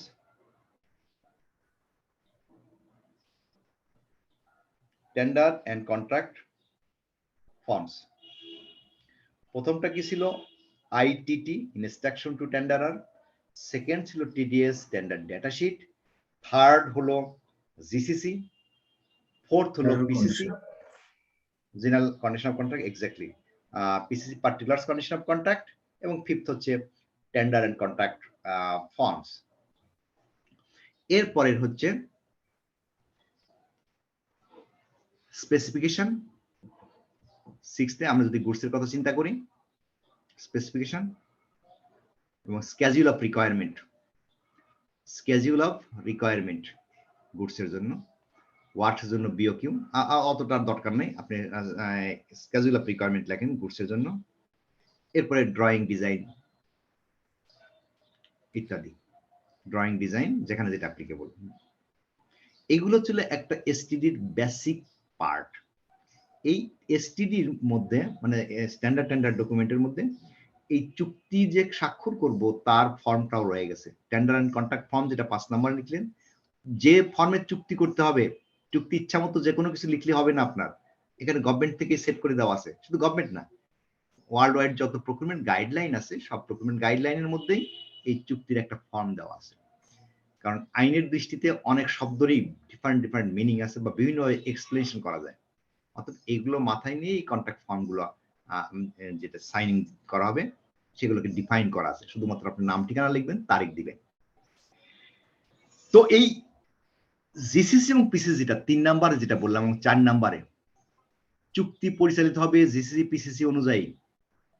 চুক্তি যখন স্বাক্ষর করলেন, স্বাক্ষর করার চুক্তির মধ্যেই এই জিসিসি এবং পিসিসিও তার পার্ট। জিসিসির সাথে পিসিসির পার্থক্যটা কি? জিসিসিটা হলো জেনারেল, সব কন্ট্রাক্টের জন্য ওই এসটিডি অনুযায়ী একই। আর পিসিসিটা হচ্ছিল আপনি যে কন্ট্রাক্ট করছেন ওই কন্ট্রাক্টের স্পেসিফিক ইনফরমেশন, ওই কন্ট্রাক্ট স্পেসিফিক ইনফরমেশন হচ্ছে পিসিসি। আমরা জিসিসি পিসিসি আলোকে চুক্তি পরিচালিত করব, এবং এই জিসিসি পিসিসির মধ্যেই আমরা এখন যেটা আলাপ করছি, এই পিপিআর এর বিধি 38 থেকে 42 তার পুরাটা রিফ্লেকশন এই জিসিসি পিসিসির মধ্যেই আছে। 38 কি ছিল? চুক্তি বাস্তবায়ন সংক্রান্ত জেনারেল ইনফরমেশন, 39টা ওয়ার্কস, 40টা গুডস, 41 হলো সার্ভিস রিলেটেড, আর 42 হলো ডিসপিউট রিলেটেড। তো একটা চুক্তি যদি সফলভাবে সম্পন্ন করতে চাই তাহলে কি করতে হবে? এই কন্ট্রাক্ট অ্যাডমিশন ম্যানেজ করতে গেলে তার যে 4টা পার্ট আলাপ করলাম, অ্যাডমিনিস্ট্রেটিভ, টেকনিক্যাল, ম্যানেজারিয়াল, ফাইন্যান্সিয়াল যে অ্যাসপেক্ট আমরা কনসিডার করব। প্রথমেই একটা চুক্তি সফলভাবে বাস্তবায়ন করার জন্য প্রকিউরিং এন্টিটি তার ইথিক্স এবং গুড ম্যানেজমেন্ট যেটা আছে সেটা অ্যাপ্লাই করবে। আইন কানুনে অনেক কিছুই থাকবে, কিন্তু আপনার ইথিক্স যদি ঠিক না থাকে তাহলে এই আইন বাস্তবায়ন করে সাকসেসফুল হওয়াটা খুব কঠিন। প্রকিউরমেন্টের ইথিক্স অথবা আপনার যে মরালিটি অবশ্যই ইম্পর্টেন্ট, প্রফেশনাল যে মরালিটি আছে, প্রফেশনাল ইথিক্স। তো একটা চুক্তির ক্ষেত্রে আমাদের কি করা দরকার? চুক্তির মধ্যে থাকবে যে আমি যে গুডস হলে তার ডেলিভারি নেওয়ার সাথে তাকে পেমেন্ট দেওয়ার বিষয় আছে, এবং আমার যে ডেলিভারি দিল যে আইটেম গুলো যদি গুডস কনসিডার করি তার কোয়ালিটির বিষয় আছে, কোয়ালিটি কন্ট্রোল করার বিষয়, এবং চুক্তিটাকে ইমপ্লিমেন্টেশন করা এবং ডিউরিং এক্সিকিউশন স্টেজে তাকে মনিটর করা। যদি ডিলে হয়, কেউ কিছু সাপ্লাই দিতে দেরি করে, তাহলে লিকুইডিটি ড্যামেজ ইম্পোজ করা। লিকুইডিটি ড্যামেজটা কি, যে আপনার দেওয়ার কথা ছিল আজ কয় তারিখ, 26 নভেম্বর 2021, এই 14টা বিয়ামে ল্যাপটপ দেওয়ার কথা ছিল পার্টিসিপেন্টদের জন্য 24 না, গতকাল ট্রেনিং হয়েছে, ধরে নিলাম 25 তারিখ থেকে 25 নভেম্বরের মধ্যে আপনাকে ডেলিভারি দেওয়ার কথা ল্যাপটপ। কিন্তু আপনার ডেলিভারি যদি 3 দিন 4 দিন পরে হয়, যে উদ্দেশ্যে এই ল্যাপটপ গুলো প্রকিউর করছি, বিয়ামের পার্টিসিপেন্টদের মধ্যে এই ল্যাপটপ গুলো ডিস্ট্রিবিউট করা, এই ল্যাপটপ গুলো ডিস্ট্রিবিউট করতে পারছেন না। আমার উদ্দেশ্য ছিল তাদের এই ট্রেনিং এ এই ল্যাপটপ গুলো কাজে লাগবে। যদি আমি 25 তারিখে না পাই, 26 তারিখে না পাই, 27 তারিখেও না পাই, তাহলে এই ল্যাপটপ আমার কাজে লাগছে না যে উদ্দেশ্যে নিচ্ছিলাম। তো এই যে ডিলে করলো, কে ডিলে করলো? সাপ্লায়ার। এই ডিলে করার জন্য তাকে কিছু ফাইন করা যাবে, সেই ফাইনটাকেই বলা হয় লিকুইডিটি ড্যামেজেস। এবং এটা ক্যালকুলেশন করার জন্য আপনার যে জিসিসি পিসিসি আছে, স্পেশালি পিসিসি, তার মধ্যে উল্লেখ করা আছে যে পার ডের জন্য তাকে কি পরিমাণ ফাইন দিতে হবে। এটা ইম্পোজ করবে কে? Procuring entity. এবং এইটুকু আরো রিলেটেড যে কন্ডিশন গুলো, এই জায়গাগুলো আমাদের অবশ্যই ইথিক্সটাকে অ্যাপ্লাই করতে হবে। অনেক ক্ষেত্রেই দেখবেন লিকুইড দেরি হওয়ার পরে লিকুইড ড্যামেজ ইম্পোজ করছে না, আবার অডিট যখন করা হয় অডিটের পক্ষ থেকেও এই জাতীয় বেশ কিছু অবজেকশন চলে আসে। ইন্সপেকশন এবং টেস্টিং এর যে বিষয়টা, আপনি যে চুক্তি অনুযায়ী যে গুডস ওয়ার্কস বা সার্ভিস করছেন, স্পেশালি যদি গুডস হয়ে থাকে, গুডসটা ইন্সপেকশন করার বিষয় আছে, এবং আপনার যেখানে প্রয়োজন টেস্ট করবেন, টেস্টিং একটা টিম এর মাধ্যমে করতে পারি, কোন ল্যাবরেটরিতে আমরা টেস্ট করতে পারি, নিজেও করতে পারে প্রকিউরিং এন্টিটি, অথবা টিম গঠন করে করতে পারে, ইভেন থার্ড পার্টিকে ইনভলভ করতে পারে ইন্সপেকশন টেস্টিং এর জন্য। ইন্সপেকশন এবং টেস্টিং এর জন্য থার্ড পার্টিকে ইনভলভ করতে পারে। এটা প্রকিউরিং এন্টিটি, এবং এটা টার্মস এন্ড কন্ডিশন চুক্তির মধ্যে উল্লেখ করা থাকবে। চুক্তির মধ্যে উল্লেখ করা থাকবে যে কোথায় টেস্ট করবেন, কি কি টেস্ট করবেন, এবং এই খরচটা বেয়ার করবে হচ্ছে সাপ্লায়ার। সাপ্লায়ার এই কস্ট বেয়ার করবে। যদি চুক্তির মধ্যে উল্লেখ করা না থাকে, আপনার যদি মনে হয় এরকম কোনো টেস্ট করা প্রয়োজন, সেই টেস্ট করতে পারবেন, তখন কিন্তু এই খরচটা সাপ্লায়ার বেয়ার করবে না, কারণ চুক্তির মধ্যে না থাকলে সে করবে না। যদি এরকম প্রয়োজন হয়, প্রকিউরিং এন্টিটি নিজ দায়িত্বে তার কস্ট দিয়ে করতে পারবে, করতে বাধা নাই, কিন্তু এই কস্টটা তখন সাপ্লায়ার দেবে না।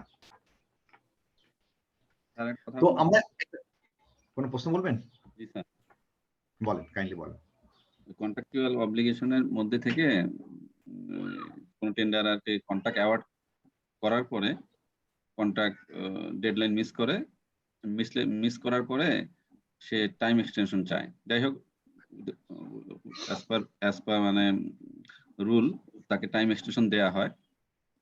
এরপরে সে আবার টাইম এক্সটেনশন চায়, মানে আবার টাইম এক্সটেনশন চায় সে 2 মাস।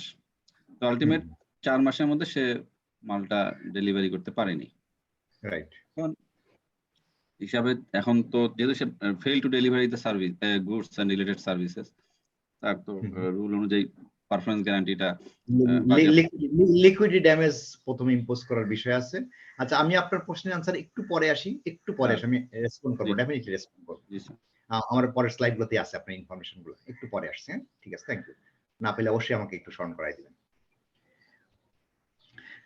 একটা ভালো স্টার্ট করার জন্য, একটা চুক্তিকে সফলভাবে বাস্তবায়ন করার জন্য যে জিনিসটা খুবই প্রয়োজন, প্রজেক্ট যে বাস্তবায়ন করবে, আপনারা অনেকে ইঞ্জিনিয়ার আছেন, প্রজেক্ট ম্যানেজার যে শব্দটা ইউজ হয় প্রজেক্ট চুক্তি বাস্তবায়ন করার জন্য, তার দায়িত্ব হচ্ছে যে কন্ট্রাক্ট যেটা হচ্ছে এটা খুব কেয়ারফুলি পড়া।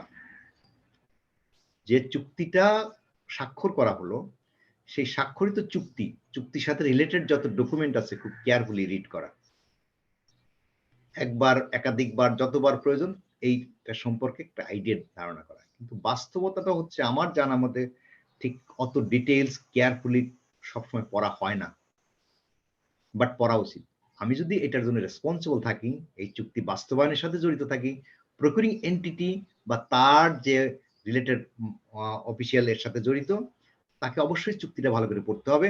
চুক্তি না পড়লে আপনি আপনার রাইট কতটুকু, আপনার কি করণীয়, প্লাস সাপ্লায়ার অথবা কন্ট্রাক্টর অথবা যদি কনসালটেন্ট হয়ে থাকে তার যে রেসপন্সিবিলিটি সেটা আমি কিভাবে বুঝবো, প্লাস টাইম লাইন সম্পর্কে শোনা কথা নয়, আপনার ডকুমেন্টের মধ্যে যেটা উল্লেখ করা থাকবে, ডকুমেন্ট বলতে চুক্তির কথা বলছি, সেই অনুযায়ী বাস্তবায়ন। তো প্রথম কাজটা হলো এটাকে রিড আউট করা খুব কেয়ারফুলি, এবং এটা রিলেটেড যত ডকুমেন্ট আছে, ইভেন টেন্ডার ডকুমেন্ট এটার পার্ট, সেই টেন্ডার ডকুমেন্টটাকেও রিড আউট করা, খুব কেয়ারফুলি পড়া, যদি কোনো জায়গায় কনফিউশন থাকে আলাপ করে জেনে নেওয়া, এবং এই জাতীয় গুডস সাপ্লাইয়ের স্পেশালি কোনো প্রবলেম আছে কিনা, যদি প্রবলেম থাকে তাহলে সেই জায়গাটাকে আমার জানা, এবং যে সাপ্লাই দিচ্ছে তার সাপ্লাইয়ের যে প্রিভিয়াস হিস্টোরি যদি জানা থাকে সেটাও সম্পর্কে ইনফরমেশন নেওয়া, এবং শুধু ডেলিভারি নিলে হবে না, আমার তো পেমেন্ট দিতে হবে, সেই পেমেন্ট মেকানিজম বা ডিসবার্সমেন্ট বা ফান্ডিং আছে কিনা সেই পার্টটা আসবে। তো এই আমি আগের কথাগুলোই যদি একটা গ্রাফের মধ্যে দেখানোর চেষ্টা করি, যদি গ্রাফটা একটু ছোট হয়ে গেছে সরি, তো এটা কন্ট্রাক্ট অ্যাডমিনিস্ট্রেশন মাঝখানে আছে। আমরা কি করতে হবে, আমার কাজ করার জন্য ওয়ার্ক প্ল্যান অ্যাপ্রুভাল করে দিতে হবে, এবং এটাকে আমরা মনিটর করব, স্পেশালি যে কোয়ালিটি কন্ট্রোলের পার্টটা, সেটা গুডস ওয়ার্ক যাই হোক না কেন, আপনি কিন্তু কনস্ট্রাকশন চলে, কনস্ট্রাকশন পিরিয়ডে মনিটর করা এটা ঠিক মতো মেনটেন করছে কিনা, বাঁশের কঞ্চির রডের পরিবর্তে বাঁশ দিচ্ছে কিনা, বা রড বালি সিমেন্ট যে রেশিওতে মিক্স করার কথা সেটা দিচ্ছে কিনা, অথবা একটা পিলার যতটুকু পাইল করার কথা সেই পরিমাণ করছে কিনা, কোয়ালিটিটা এটা মনিটর করা হচ্ছে ইমপ্লিমেন্টেশন স্টেজে। যখন আপনার কাজ হয়ে গেল বা কাজ হওয়ার আগে আপনার এখন যে প্রশ্নটা করলেন একটু আগেই, যে নির্দিষ্ট টাইমের মধ্যে শেষ করতে পারছে না, যদি বাড়ানোর জন্য রিকোয়েস্ট করে, সেটাকে আমাকে অ্যাড্রেস করতে হবে। যে প্রথমেই দেখার প্রয়োজন ক্ষেত্রে যে তার যে রিকোয়ারমেন্টটা, যে সে যে নির্দিষ্ট টাইমে সাপ্লাই দিতে পারেনি, না পারার পিছনে ভ্যালিড কোনো গ্রাউন্ড আছে কিনা। যদি ভ্যালিড গ্রাউন্ড প্রকিউরিংয়ের কাছে মনে হয়, তাহলে সেটা এক্সটেন্ড করতে পারবেন, করার অথরিটি আছে। আপনি করবেন কি না করবেন সেটা প্রকিউরিং এন্টিটির এখতিয়ার, কিন্তু প্রকিউরিং এন্টিটি এটা বাড়ানোর ক্ষমতা রাখে, সেই ক্ষমতাটা পিপিআর এর মধ্যে দেওয়া আছে। কারণ সবসময় যে একদম হিসাব অনুযায়ী চলবে এমন না, যেহেতু প্ল্যান, সেই প্ল্যানটাকে মডিফাই করার স্কোপটা রাখা আছে। ইভেন শুধুমাত্র টাইম না, কস্টের বিষয় জড়িত থাকতে পারে, তো কস্টটা যদি বেশি প্রয়োজন হয় তাহলে সেই কস্টটাও অ্যাডজাস্ট করা যাবে, সেটা আমরা একটু পরে আলাপ করব। এবং পেমেন্ট হওয়ার পর আপনি যে ডেলিভারি দেওয়ার পরে যে পেমেন্টের বিষয়টা, তাকে পেমেন্ট করতে হবে, এবং সেই সাথে আপনার যে রিপোর্টিং প্রোগ্রেস, যে রিপোর্ট, সেই রিপোর্টটা করতে হবে। এই কাজগুলো খুব কেয়ারফুলি করব, তাহলে আমরা একটা কন্ট্রাক্ট যেটা সাইন করছি সেই কন্ট্রাক্টটা সফলতার দিকে যাবে। তো সুপারভাইজ করার দায়িত্ব কার? প্রজেক্ট ম্যানেজমেন্টের দায়িত্ব, প্রজেক্ট ম্যানেজার এটা সুপারভাইজ করবে কন্ট্রাক্ট। তো এক্ষেত্রে যদি ওয়ার্কস হয়, অবশ্যই আমার ডিজাইনটাকে রিভিউ করতে হবে, এবং এটার time controlling, cost controlling, quality, এবং যে কন্ট্রাকচুয়াল অব্লিগেশন আছে সেই অব্লিগেশন গুলো প্রথমে জানা, তারপর সেই অনুযায়ী মনিটর করা। এবং কনস্ট্রাকশনের ক্ষেত্রে আপনার কন্ট্রাক্টর যে চুক্তি করেছিল, এই চুক্তির মধ্যে তার যে মানে ইঞ্জিনিয়ারিং ডিজাইন অনুযায়ী তার যে লোকবল এমপ্লয় করার কথা, সে যে ডিপ্লয় করছে লোকবল এবং ইকুইপমেন্ট, সেটা যেভাবে প্ল্যান ছিল এবং কন্ট্রাক্ট অনুযায়ী যেভাবে কথা সেভাবে হচ্ছে কিনা। তার এখানে থাকার কথা ছিল suppose engineer, suppose economist, suppose socialist, sociologist, তো এই যে বিভিন্ন গ্রাউন্ডের যে লোক থাকার কথা, তো এই লোকগুলো আছে কি নাই এটা দেখার দায়িত্ব প্রজেক্ট ম্যানেজার। এবং যদি কোনো লিগ্যাল অ্যাডভাইস প্রয়োজন হয়, সেই লিগ্যাল অ্যাডভাইসটাও করবে। তো প্ল্যান থেকে শুরু করে একদম শেষ পর্যন্ত এটা কন্ট্রোল করার জন্য মনিটর করবে প্রজেক্ট ম্যানেজার বা প্রজেক্টের পিডি অথবা তার অথরাইজড পারসন। প্ল্যানটা কেয়ারফুলি এক্সামিন করা এবং যে বিভিন্ন মাইলস্টোন সেট করা আছে যে এইটুকু কাজ করলে এতটুকু পেমেন্ট পাবে, শুধুমাত্র তাকে দিয়ে কাজ করাবো এটাই না, আমার এটাও দৃষ্টিতে থাকবে তাকে নির্দিষ্ট টাইমে আমি কি পেমেন্ট দেব, সে পেমেন্টের জন্যই কাজ করছে। এবং আরো যদি কোনো অ্যাডমিনিস্ট্রেটিভ সাপোর্ট প্রয়োজন কাজ করার জন্য, সেই সাপোর্ট ব্যাপারে তাকে হেল্প করা। এবং যে রিসোর্সটা একটা আগে যেটা বললাম যে ম্যান পাওয়ার বা ইকুইপমেন্ট যেটা রিসোর্স ডিপ্লয় করার কথা সে ডিপ্লয় করছে কিনা, এবং ফ্রিকোয়েন্টলি যে রিপোর্ট দেওয়ার কথা সেই রিপোর্ট। তো এই জাতীয় কাজের ক্ষেত্রে আমরা প্রায় সবাই ক্রিটিক্যাল পাথ মেথড জানি, যে আমাদের যতগুলো অ্যাক্টিভিটিস আছে সেই অ্যাক্টিভিটিস গুলোকে আগে ডিফাইন করা, অ্যাক্টিভিটিস গুলো সিকোয়েন্স করা, কোনটার পরে কোনটা আসবে, এবং একটা অ্যাক্টিভিটির জন্য কতটুকু ডিউরেশন লাগবে, একটা বিল্ডিং বানানোর জন্য কি কি কাজ আছে এটাকে স্প্লিট করব। প্রত্যেকটা কাজের একটার সাথে একটা সিকোয়েন্সটা কি, যদি আমি ফাউন্ডেশন না করি তাহলে একতলা করতে পারবো না, একতলা না করলে দোতলা করতে পারবো না। তো ফাউন্ডেশন দেওয়ার জন্য কি কি লাগবে, সবগুলো অ্যাক্টিভিটিস করার পরে আমি সিকোয়েন্স করব। এর মধ্যে কোনোটা শেষ হওয়ার পর আরেকটা স্টার্ট করতে হবে। কিছু কিছু কাজ আছে প্যারালালি যাওয়া সম্ভব, একটার সাথে আরেকটার কোনো রিলেশন নেই, প্যারালালি আমি কাজ করতে পারি। এই বিষয়গুলো আমার ইনক্লুড করব প্যারালাল।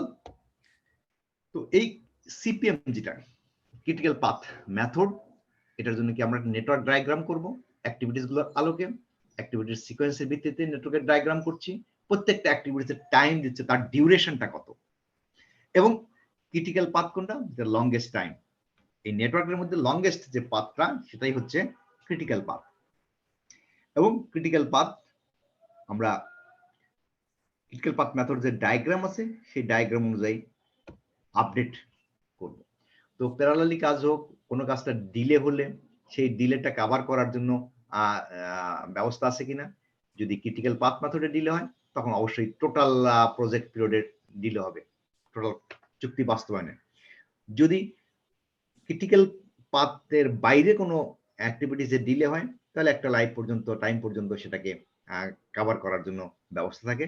যে তো এইগুলোর আলোকে আমরা ক্রিটিক্যাল পাথ মেথড কনসিডার করব। বাট ক্রিটিক্যাল মেথডটা নিশ্চয়ই প্রকিউরমেন্টের পার্ট না, বাট এটা প্রজেক্ট ম্যানেজমেন্ট করার জন্য, অর্থাৎ চুক্তিটা ঠিকমতো বাস্তবায়ন হচ্ছে কিনা, আমার কাজটা হচ্ছে কিনা সেটার আলোকে আমরা কনসিডার করব। তো কন্ট্রাক্ট ম্যানেজমেন্টের বেসিক অবজেক্টিভটা হচ্ছিল আমার যে টার্মস এন্ড কন্ডিশন আছে সেই টার্মস এন্ড কন্ডিশন অ্যাপ্লাই করে আমার যে কাজটা করার কথা সেটা সফলভাবে সম্পাদন করা।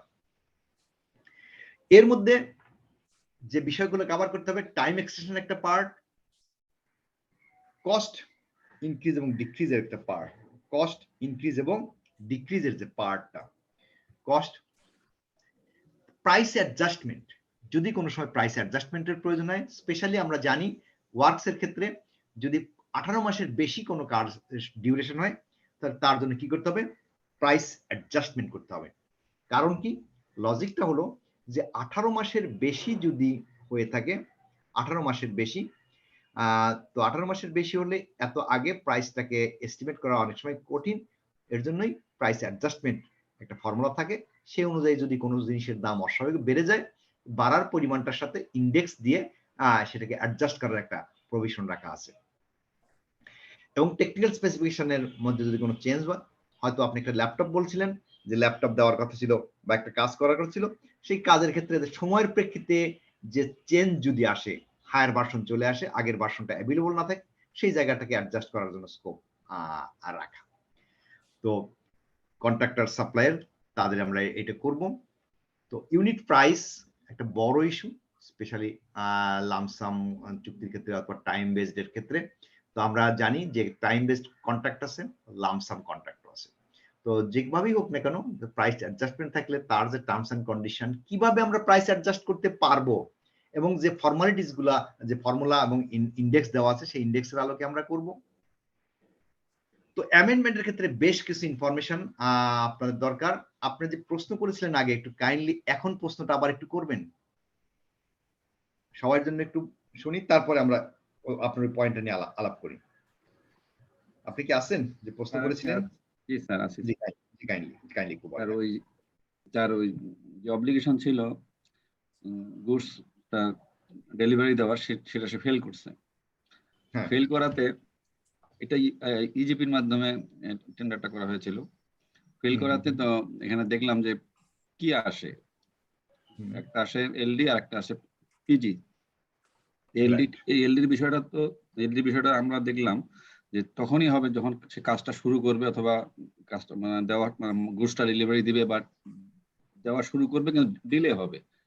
আর যদি নাই দিতে পারে তাহলে আমরা ওই ক্লজে দেখলাম, ইজিপি ইয়াটা ক্লজে দেখলাম ওখানে পারফরমেন্স গ্যারান্টি ফ্রিজ করার ইয়া আছে।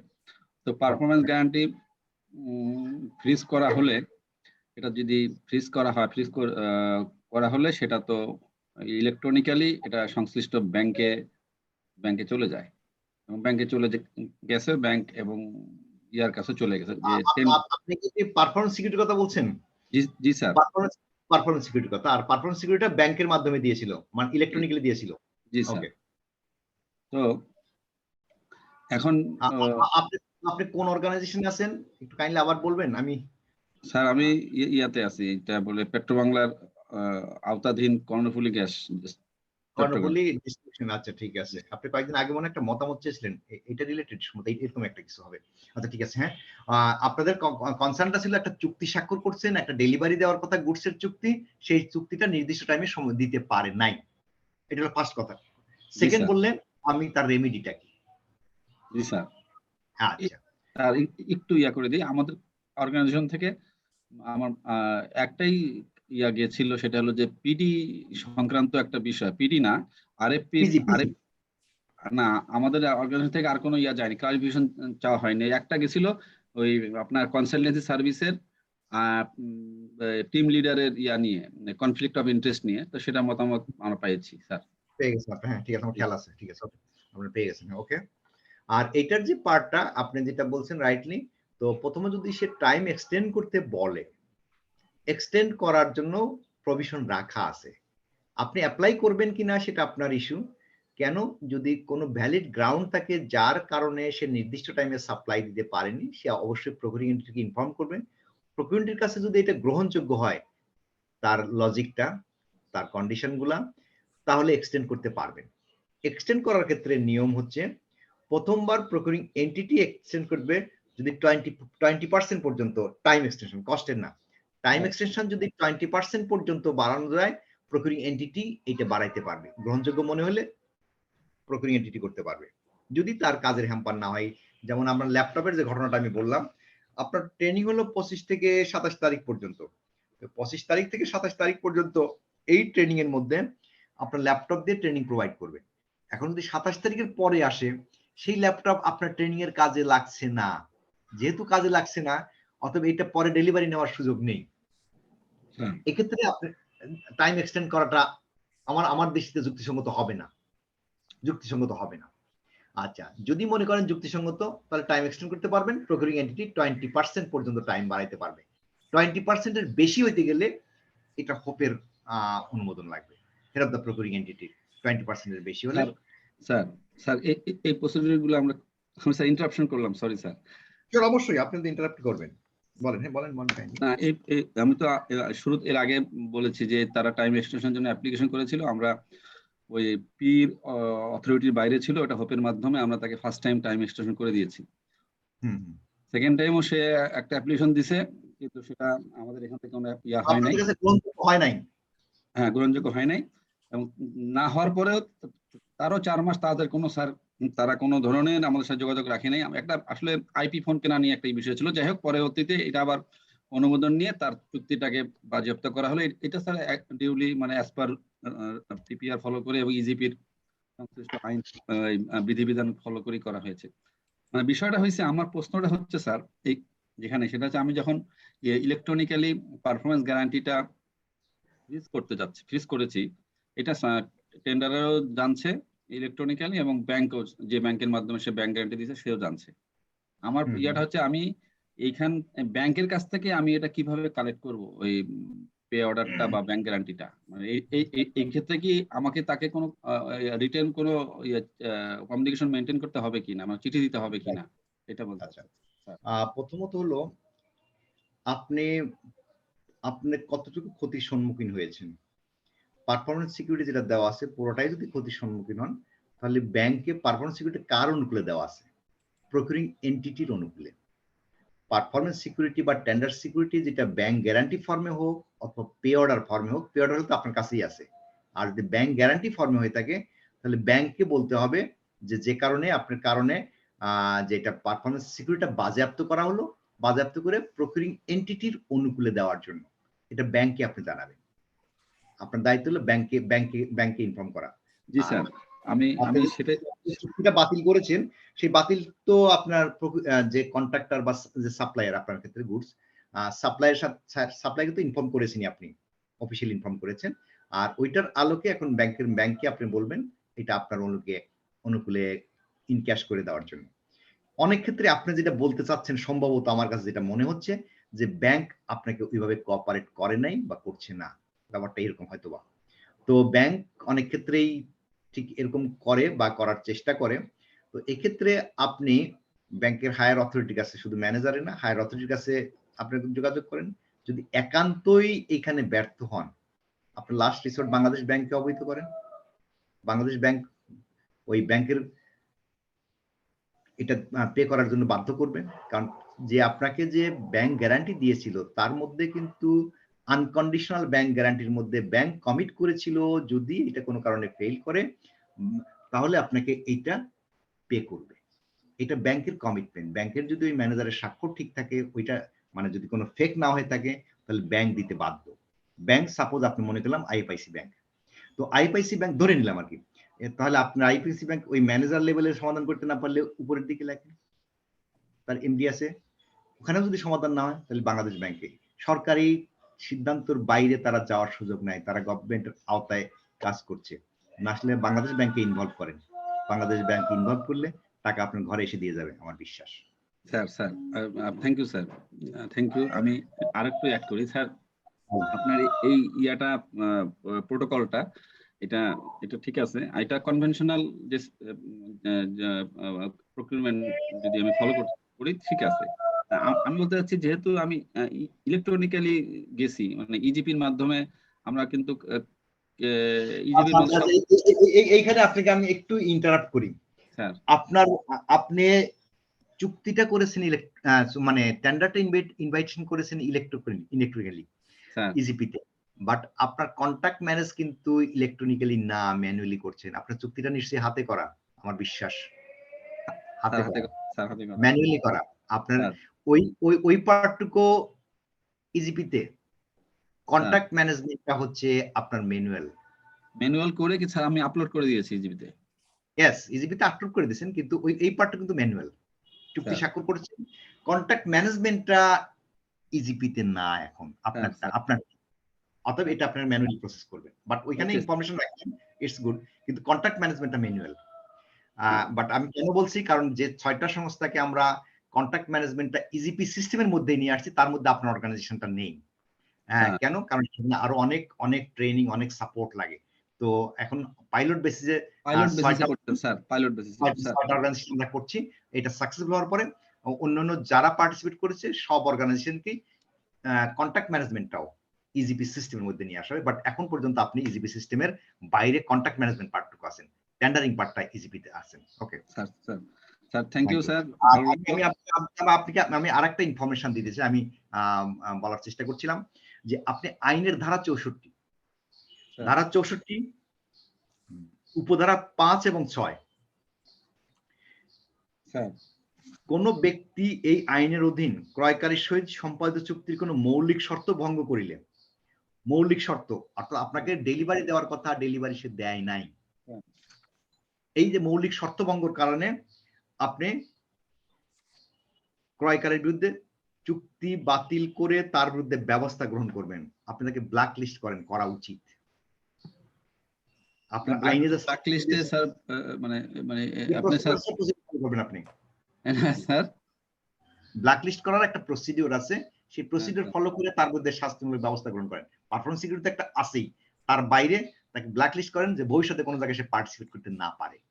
স্যার ওকে, করবেন কি না করবেন আপনার ইস্যু। আমি বলছি আইনের জি স্যার বুঝতে পারছি স্যার, থ্যাংক ইউ। আমি এই পয়েন্ট আর না থাকে আমরা অন্যদের প্রশ্ন নিয়ে জি এই পয়েন্টে শেষ স্যার। আমি আরেকটা পয়েন্টে স্যার, ওইটাতেই আমি আবারও যাচ্ছি অফিসিয়াল কস্ট এস্টিমেটের। আমি এই পিপিআর এর বইয়ে যতগুলো কমিটি আছে সেই কমিটির অথবা বিভিন্ন পত্রিকা অ্যাডভার্টাইজমেন্টের বিষয় যেটা আছে সব জায়গাতেই হয় কমপক্ষে থাকবে না অনধিক থাকবে, এই দুইটা কথা এখানে একদম ফিক্স স্যার, কিছুই নাই। মানে আচ্ছা, কিন্তু অন্যগুলোর সাথে রিমুনারেশন একটা বিষয় আছে, এটার সাথে রিমুনারেশন নাই। এই জন্য আমি যদি মনে করি কোনো প্রাক্কলনের একটা স্পেশালাইজড কাজ এখানে যে 3 জন সদস্য দিয়ে করা হয়েছে অফিস সদস্যের বা আলোকে, আমার কাছে মনে হয়েছে যে আরো 1-2 জন সংশ্লিষ্ট কাজের সাথে করা হলে এইটা মানে রেলিভেন্ট হবে, প্রাসঙ্গিক হবে এবং বাস্তব ভিত্তিক হবে। তা আমি আরো 2 জনকে যদি কোঅপ করি এটা কি ব্যত্যয় হবে? কারণ আমার তো স্যার আর্থিক কোনো যাচ্ছে না। আপনার এখানে ব্যত্যয় হবে ইন দা সেন্স শুধু আর্থিক বিষয়টা না, এই অফিশিয়াল কস্ট এস্টিমেটটা আপনার যেটা কনফিডেন্সিয়াল, যেখানে আপনার গোপনীয়তা রাখার বিষয়, সেখানে যখন এক বলছে যে 3 জনকে নিয়ে করতে হবে, বেশি মানুষ হলে এই গোপনীয়তা রক্ষা করা কঠিন, এই জন্যই আপনি বেশি নিবেন না, কপ করার সুযোগ নাই, করবেন না। আর্থিক বিষয় শুধু না, কনফিডেন্সিয়াল বিষয় আছে। তো আপনার যতক্ষণ পর্যন্ত কমপক্ষে 3 জন না আসে ভবিষ্যতে অ্যামেন্ড করে, ততক্ষণ পর্যন্ত 3-এর বেশি আপনি কোঅপ এই জায়গায় করবেন না। আপনি আনঅফিশিয়ালি তাদের সাপোর্ট নেন, কিন্তু অফিশিয়ালি তাকে ইনভলভ করতে যায় না, করা ঠিক হবে না। জি স্যার, ঠিক আছে। হ্যাঁ, আর আপনি যদি বলেন প্রাইস অনারিয়াম হয়তো দেওয়া হচ্ছে না, বাট ইন ফিউচার আশা করি এর মধ্যে অনারিয়ামটা চলে আসবে, কারণ কমিটিটা পরে আসছে তো, আশা করি যে পরবর্তীতে এটা অনারিয়ামের একটা ব্যবস্থায় চলে আসবে, আশা করি। জি স্যার, এটা আছে। তারপর টেন্ডার প্রিপারেশন, এটাও একটা বড়। টেন্ডার প্রিপারেশনটার কিন্তু সরাসরি কোনো কমিটির অস্তিত্ব নাই পিপিআর এর মধ্যে। বলা হচ্ছে প্রয়োজনে কমিটি করে রিসিভ করবে, কমিটি করে স্পেসিফিকেশন তৈরি করবে। তো স্পেসিফিকেশন এই জায়গাগুলোতে আপনার জেনারেলাইজ যে কমন যে রুলস তৈরি করা, এই তৈরি করতে গেলে যে সমস্যা, আপনি একটা কমিটি ফর্ম করে দিবেন, আপনি 10 টাকার একটা কলম করবেন, দেখবেন ওই কমিটিও 3টা মিটিং করে অনারিয়াম নিচ্ছে। এটা গভর্নরের প্র্যাকটিস হয়। হ্যাঁ, গভর্নরের প্র্যাকটিস হয়। মানে কি ভয়াবহ, আপনি 10টা কলম কিনবেন, তার মধ্যে দেখবেন যে 3 সদস্যের বা 5 সদস্যের একটা কমিটি কি করবে, 3 সদস্যের কমিটি করে 3টা মিটিং করবে, যতগুলো ম্যাক্সিমাম করা যায়, একটা কলমের স্পেসিফিকেশন তৈরি করবে। তো এই জায়গাগুলো অনেক মিসইউজ আছে অনেক প্র্যাকটিক্যাল পার্সপেক্টিভে চিন্তা করলে। তো কমিটির কথা এখানে বলার নাই, প্রয়োজনে কমিটি ফর্ম করে প্রকিউরিং এন্টিটি করবে। তো এখন যেটা দেখা যাচ্ছে মাস পিপুলের আপনার যে অপিনিয়নটা, যে একটা কমিটি করা উচিত, অনারিয়াম দেওয়া উচিত, তো এটা গভর্নমেন্ট যে কোনো সময় ডিসিশন নিতে পারে।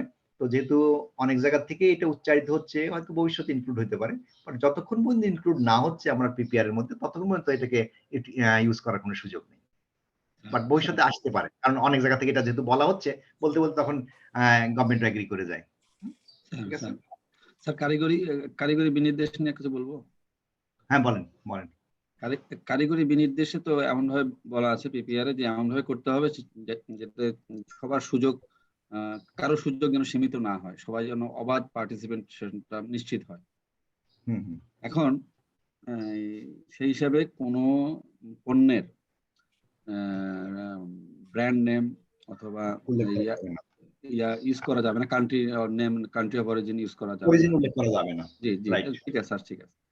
তো আপনার কিছু সার্টিফিকেট এবং সার্টিফিকেট আছে যেগুলো যদি রেলিভেন্ট হয়, যেমন গুণগত মানের জন্য আইএসও 9001 আছে, পরিবেশগত জন্য আইএসও 14001 এবং হেলথ সেফটির জন্য 18001 আছে। তো এগুলা যদি কোনো অর্গানাইজেশনের দরকার হয় যে এটা আমি এই কমপ্লায়েন্সটা আমি রাখবো, সে এটা রাখার পরে এটা রাখতেই পারে, আইএসও সে রাখতেই পারে। এটা তো পিপিআর এর মধ্যে উল্লেখ করা আছে, পিপিআর এর বিধি। এখন স্যার আইএসও, স্যার আমার প্রশ্ন হচ্ছে আইএসও ইস্যুকারী কিছু প্রতিষ্ঠান, আমি এখানে যদি এখানে আমি আমার প্রশ্নটা, আমি কিছু ইন্টারন্যাশনাল রিপুটেড প্রতিষ্ঠানের নাম রাখতে চাই, যেটা এই জন্য রাখতে চাই, আমরা দেখেছি যে, আমি কোনো দেশের নাম উল্লেখ না করেই বলতে চাই, একটা দেশের ইয়াতে এমন কিছু সার্টিফিকেট ইস্যুকারী প্রতিষ্ঠান আছে, হ্যাঁ, তাদের কাছ থেকে যখন ওই সার্টিফিকেট ইস্যু হয়ে কোনো প্রতিষ্ঠান বা কোনো টেন্ডারার সাবমিট করে, আমাদের কাছে বিষয়টা মনে হয় যে এটা অতটা এই গুণগত মান সম্পন্ন বা এটা ভ্যালু অ্যাড করেনি এই প্রতিষ্ঠানের বিষয়টা এরকমই। তো এই জন্যই আমরা ইন্টারন্যাশনালি রিপুটেড কোনো প্রতিষ্ঠানে, যেমন আমি যদি বলি এলআর, আমি যদি বলি ব্যুরো ভেরিটাস, আমি যদি সমান এরকম করে দেই, সেটা কি কোনো এটা কি কোনো ইয়া হলো কিনা, এটা মানে কারোর প্রতি কোনো ধরনের অবিচার, মানে লেভেল প্লেইং ফিল্ডটা নষ্ট করলাম কিনা স্যার? আপনার প্রশ্নটা মনে হয় আমি বুঝতে পারছি। আপনার যে কনসার্নটা, যে পিপিআর এর মধ্যে যেটা কয়েকটা উল্লেখ করা আছে, ইন্টারন্যাশনাল অর্গানাইজেশন অফ স্ট্যান্ডার্ড, তারপরে ইন্টার ইলেকট্রোটেকনিক্যাল কমিশন এবং বাংলাদেশের জন্য বিএসটিআই, এই কয়েকটা প্রতিষ্ঠানের এখানে নাম উল্লেখ করা আছে। আপনার প্রশ্ন যদি এরকম হয়ে থাকে যে এর বাইরে ইন্টারন্যাশনাল রেপুটেড অন্য কোনো প্রতিষ্ঠানের যে সার্টিফিকেট থাকতে হবে, এরকম যারা স্ট্যান্ডার্ডাইজ করে, তাদেরটা রাখা যাবে কি যাবে না, আপনার প্রশ্ন তো এইটা? না স্যার, আমি মনে হয় বুঝাতে পারিনি স্যার, তাহলে আবার একটু বলবেন। আবার বলি, এই সার্টিফিকেটগুলো তো ইস্যু করে কোন, এটাকে বলে আচ্ছা, আইএসও বলেন, আইএসও স্ট্যান্ডার্ডাইজেশন যেটা দিচ্ছে, হ্যাঁ আইএসও প্রতিষ্ঠানটা আপনার আইএসও সার্টিফিকেট ইস্যু করার জন্য কিছু প্রতিষ্ঠান আছে যারা আইএসও কোন দেশ, আইএসও প্রতিষ্ঠান কিন্তু একটাই, ইন্টারন্যাশনাল অর্গানাইজেশন ফর স্ট্যান্ডার্ডাইজেশন, কিন্তু একটা প্রতিষ্ঠান ইন্টারন্যাশনালি। এইরকম লেভেলের যদি কোনো ইন্টারন্যাশনাল রেপুটেড স্ট্যান্ডার্ড অর্গানাইজেশন থাকে, তার এটা অ্যাকসেপ্টেবল, কিন্তু সে যদি কাউকে সার্টিফাই করে থাকে, সেটা কিন্তু এখানে সাপোর্ট করে নেই। মানে আপনার কথাটা আমি ঠিক ক্লিয়ারলি ধরতে পারছি না, আপনার মানে কোন অ্যাঙ্গেল থেকে কথাটা বলছেন, যে এই অর্গানাইজেশন না এরকম অন্য কোন অর্গানাইজেশন, বিষয়টা এরকম? আমি এটা একটু রিসোর্স নিয়ে আপনাকে। আচ্ছা স্যার, আমি কি স্যার এখানে একটা সাপ্লিমেন্টারি একটু বলতে পারি স্যার, যেহেতু আমি কোয়ালিটির একজন ট্রেনার। কাইন্ডলি। আচ্ছা, আইএসও অ্যাজ লাইক যেমন আমাদের দেশে ইউনিভার্সিটি গুলা ডিগ্রি দেয়, কিন্তু বাংলাদেশ সরকার ডিগ্রি দেয় না। আইএসও ইটসেলফ কোনো সার্টিফাই করে না, তার কিছু এজেন্সি নিয়োগ করা আছে। এখন বাংলাদেশের সব ইউনিভার্সিটির মান যেরকম সমান না, সেরকম এজেন্সি গুলারও মান কিন্তু সমান না। মানে এক একটা এজেন্সি এক এক রকমের আছে, যেমন উনি বললো ব্যুরো ভেরিটাস বা এরকম কিউআরএস, এরকম কোয়ালিটির কম বেশি আছে। তা আপনারা যদি উল্লেখ করে দেন, কিন্তু সেটা আইনে লেখা নাই, কারণ ওই যে আমরা যখন কোনো বিসিএস সার্কুলার হয়, তখন কিন্তু লেখা থাকে না যে বুয়েট থেকে পাশ করা থাকবে, এটা বেআইনি, বুঝতে পারতেছেন? তখন লেখা থাকে যে গ্রাজুয়েশন হতে হবে। এই জন্য এটা মানে আপনি যেটা বলতে চাচ্ছেন, এটা আসলে লিগালি হবে না, কারণ ওরা যখন অথরাইজ করছে কোনো এজেন্সিকে, তখন ধরে নিতে হবে যে এটার মান ঠিক আছে, ধরে নিতে হবে। আপনি যখন এভালুয়েশনে বাদ দিবেন ইচ্ছা মতো, সেটা অন্য জিনিস। আমার মনে হয় ক্লিয়ার করতে পারছি জিনিসটা। থ্যাংক ইউ আপনার সাপ্লিমেন্টটা এক্স্যাক্টলি। আর এটা আরেকটু বলি, আপনার তো ওইটার একটা সার্টিফিকেট নিচ্ছেন, সে যাকে অথরাইজ করে রাখে, যদি এরকম হয়ে থাকে, আপনি তো স্পেসিফিক্যালি যে অর্গানাইজেশন মানে যে টেন্ডার সাবমিট করছে, তার তো আরো অনেক ইস্যু আছে, সেই জায়গাগুলো আপনি চেক করতে পারেন, তার কাজের যে এক্সপেরিয়েন্স, তার যে কোয়ালিটি, ওই জায়গাগুলো দেখবেন আপনি। হ্যাঁ, কিন্তু আপনি জেনারেলাইজ করে এই যে বুয়েট বলা যাবে না, বা ঢাকা ইউনিভার্সিটি বলা যাবে না, বা ওই ইউনিভার্সিটি বলা, এটা বলার তো সুযোগ নেই, কারণ অন্যদেরকে বঞ্চিত করছি। আমাকে জেনারেলাইজ করতে হবে যে আমি কি গ্র্যাজুয়েশন দরকার। তো গ্র্যাজুয়েশনের মধ্যে এখন বেটার গ্র্যাজুয়েট কে, সেটা আপনি এক্সামিন করে বের করে নেন, কিন্তু আপনি বলতে পারেন না যে শুধুমাত্র ওই প্রতিষ্ঠানেরই হইতে হবে, অন্য কোনো প্রতিষ্ঠান থেকে গ্র্যাজুয়েশন হলে চলবে না, এটা কিন্তু বলার সুযোগ নাই। আবার একটা ইউনিভার্সিটি বা অর্গানাইজেশনই যে সবাই যে ভালো তা তো না। অন্য আপনার গ্রামগঞ্জের, এখন দেখেন ঢাকা ইউনিভার্সিটি, বুয়েট, মেডিকেল অথবা যে ইউনিভার্সিটি গুলো আছে, অনেক গ্রাম প্রত্যন্ত এলাকা থেকে অ্যাডমিশন টেস্টে ফার্স্ট হচ্ছে। তো কেমন, সে ওই ব্যক্তির কোয়ালিটি ভালো, তার অর্গানাইজেশন কোয়ালিটি ভালো নাও থাকতে পারে। ওকে, এই এই প্রসঙ্গটা আমরা লিভ করতে পারি। তো আপনার এখানে আরেকটু বলতে পারি যে অর্গানাইজেশন কথা উল্লেখ করা আছে, যদি আমরা 29-5 যাই, যে এটার মধ্যে বলা আছে ক্রয়কারী যতদূর সম্ভব পণ্য কার্য সেবা সংশ্লিষ্ট ব্যবহারকারী বা সুবিধাভোগীগণের মধ্যে নিবিড় সহযোগিতা গ্রহণ কর্মে বিনির্দেশ প্রস্তুত করিবে অন্যান্যের মধ্যে নিম্নলিখিত প্রতিষ্ঠান, যেমন আইএসও, ইন্টার ইলেকট্রিক্যাল কমিশন এবং বিএসটি এর কথা উল্লেখ আছে। এই তিনটা প্রতিষ্ঠানের বাইরে যাওয়া যাবে না তা কিন্তু না, যাওয়া যাবে যদি ইন্টারন্যাশনাল রেপুটেড হয়ে থাকে। ওইটা ঠিক আছে স্যার, আপনার ওই বিষয়টা আমি বুঝতে পেরেছি। আচ্ছা আচ্ছা ঠিক আছে, ওটা দিদি বলতে। Okay good. তো আমরা আবার টপিকসে ফিরে আসি।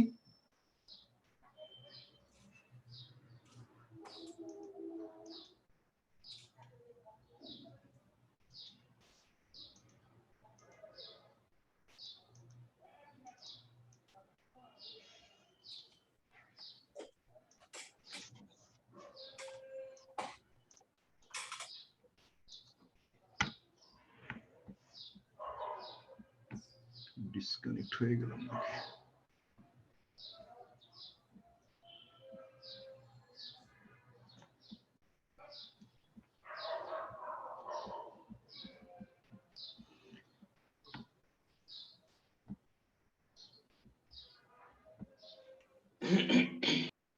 আচ্ছা, আমার কি স্লাইডটা কি স্ক্রিনে আছে না চলে গেল? দেখা এখনো যাচ্ছে না, তবে আসতেছে। মনে হয় তো ডিসকানেক্ট হয়ে গেছে। হ্যাঁ, স্লাইডটা নেটের একটু সমস্যা দেখাচ্ছে, connected to cloud server connect দেখাচ্ছে, মানে আচ্ছা আমি একটু দেখাচ্ছে।